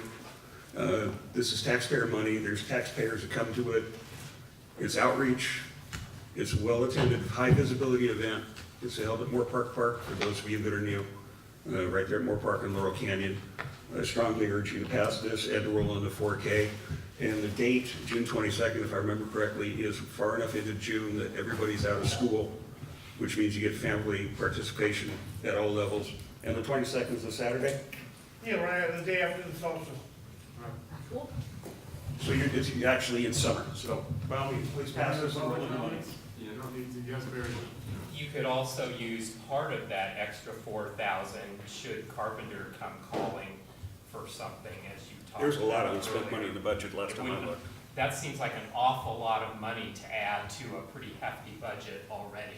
Well, I mean, Another yeah, we have a fair amount. I mean, but we do need to make a board action to take what we have left and put it into an NPG allocation. And you could just approve it up to $14,000, and the people running would be as frugal as possible. Yeah, but we're not asking for 50,000. No, hold on. I am completely opposed to that idea, I just will say. This idea that rolling even more money into a very expensive 4 hours, that though the farm experience was run by a guy who just left us in the lurch twice, and the budget exceeded my wildest imagination, including a $1,700 ice cream truck that served about 12 ice creams, because I know that I was sitting by it, grinding out snow cones manually for free.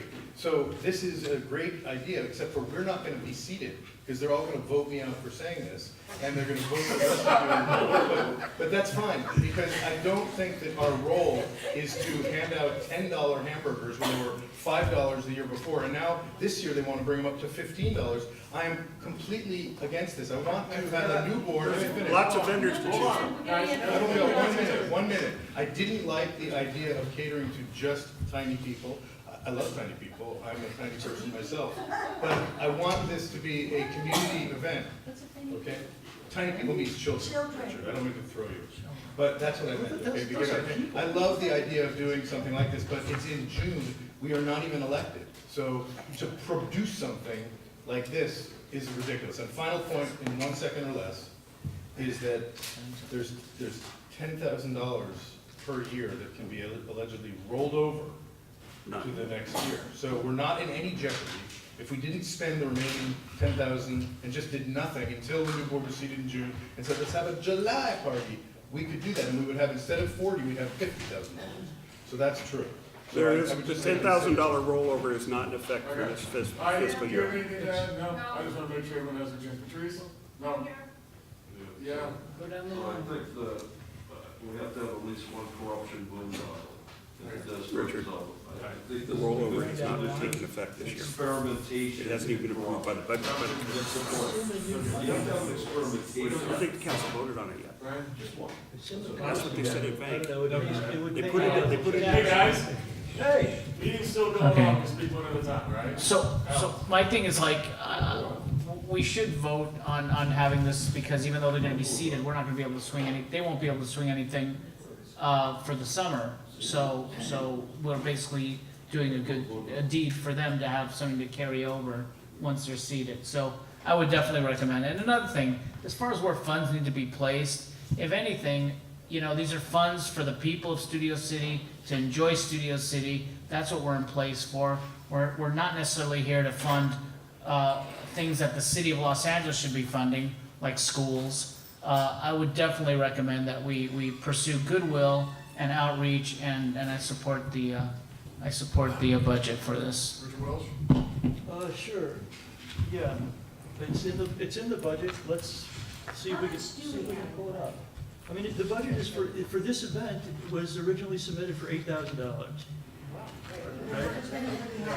And it cost a lot more last year. Yeah, then it went to 10. No. Last year you got more money. I don't know, I think it was less the first year, and then it was $8,000 But this is really last year, which, hold on. Yeah. Hold on. That was $8,000 was spent on the second one, which is why it was $8,000 in the budget, right? No, was it the original amount, or? No, I think, yeah. Richard, correct me if I'm wrong, but this has already been approved funding. It's Yeah. been approved, it's in the budget, that's correct. So this is a request more than anything, just that Niederberg, you're saying that your committee will now take this So only because of outreach, instead of whoever Schuler was So it's irrelevant, the amount. Was that- You have to vote on it. yeah. You have to vote on it. Just because it's in the budget, don't mean nothing. You have to vote on it for the. As an event, right. Yeah, as an event, because we have to sit in, and we have to put it on the agenda. Now, our stakeholders enjoy this. A lot of people show up. You Yeah, can, great you can turnout. give away 300 to 400 hamburgers in 4 hours. There's a couple of people there. That's not hard, right? Yeah. And I'm not telling you, I'm saying, we're not looking at giving out $15 hamburgers. That's not within our Well, decision-making. if I may respond, because everybody loves a good hamburger, myself included. But we did a RFP, and Rob Schiller, I believe, wanted to take care of the guy who did it year one. So we were paying too much year one. We did an in and out RFP. They were about half the price or less, and we went up in price. So I just don't like that. The very point of this motion is to say that Rob Schiller's not doing it anymore. This is now Richard will be doing. I mean, Rob, yeah, I agree that Rob's thing about paying double for the hamburgers the second year was strange. And the ice cream truck, this is a jacked up But budget. there's gonna be a new committee. That was then, this is now. Only thing, and we're gonna vote on this in 1 second, I'll just say this, is that the Cultural Affairs Committee has been doing the luminary for a while, and usually keeps that at a pretty reasonable budget, so I would assume you would do the same. Yeah. All right. Fiscal I'll restraints. just point that out. You're a man. So why don't we vote on this? It's funding, technically, so let's do a. Roll call. Okay. Eric. What? How many friends did you have before your dog died? Is that a yes? I think we should take that as a yes. I will not vote on this one unless I can be on the committee. What if they want to get things done? So I think that's just a. Why don't we have an ad hoc committee? This is, Eric's the very. Richard can create one. I'll just vote. He can be on the All right, I'll committee. just vote no. I'll just vote, because this is exactly what happened before. No, We have a private meeting, and then all this money goes out our door. I'm afraid we are public and they're gonna have. No, you don't record your meetings, there's nothing. You just do it. And I love what you do. Okay, can we move on? Say yes or no. Let's do it. Okay, I vote yes. Yes. Yes. Yes. Yes. Let's hear it for Studio City. What was the final tally? Okay. We have a quick transportation report by Gary. I like that. I'll keep it brief since it's late. I just was gonna say I've gotten confirmation from East Valley DOT that the lighted blinking crosswalk at Ventura and Rhodes is supposed to go in by June 30th. Right at school is. And the full signal at Berry Drive in Ventura is supposed to go in by June 30th. So I'm gonna try and keep the pressure on so they keep to those deadlines. But it's rare that they ever say something's gonna be done by a certain date. So let's hold them to the fire this time. Thank you, Barry. Very.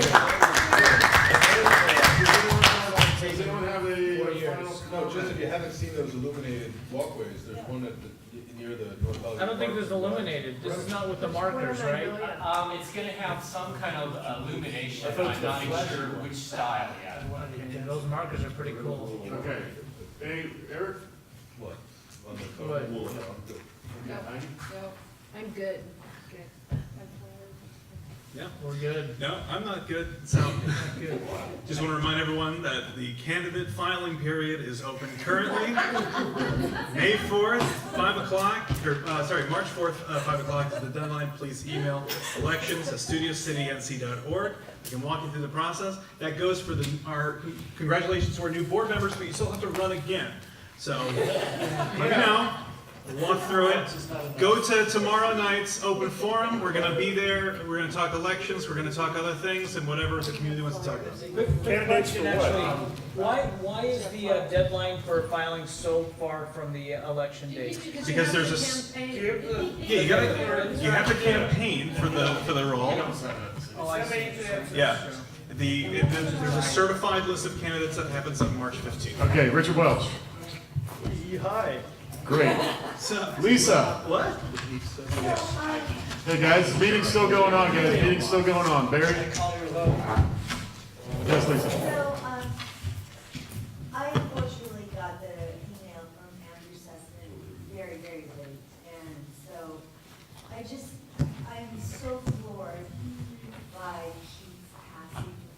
I really am in so much shock, probably because it's so new. I just read it 2 days ago.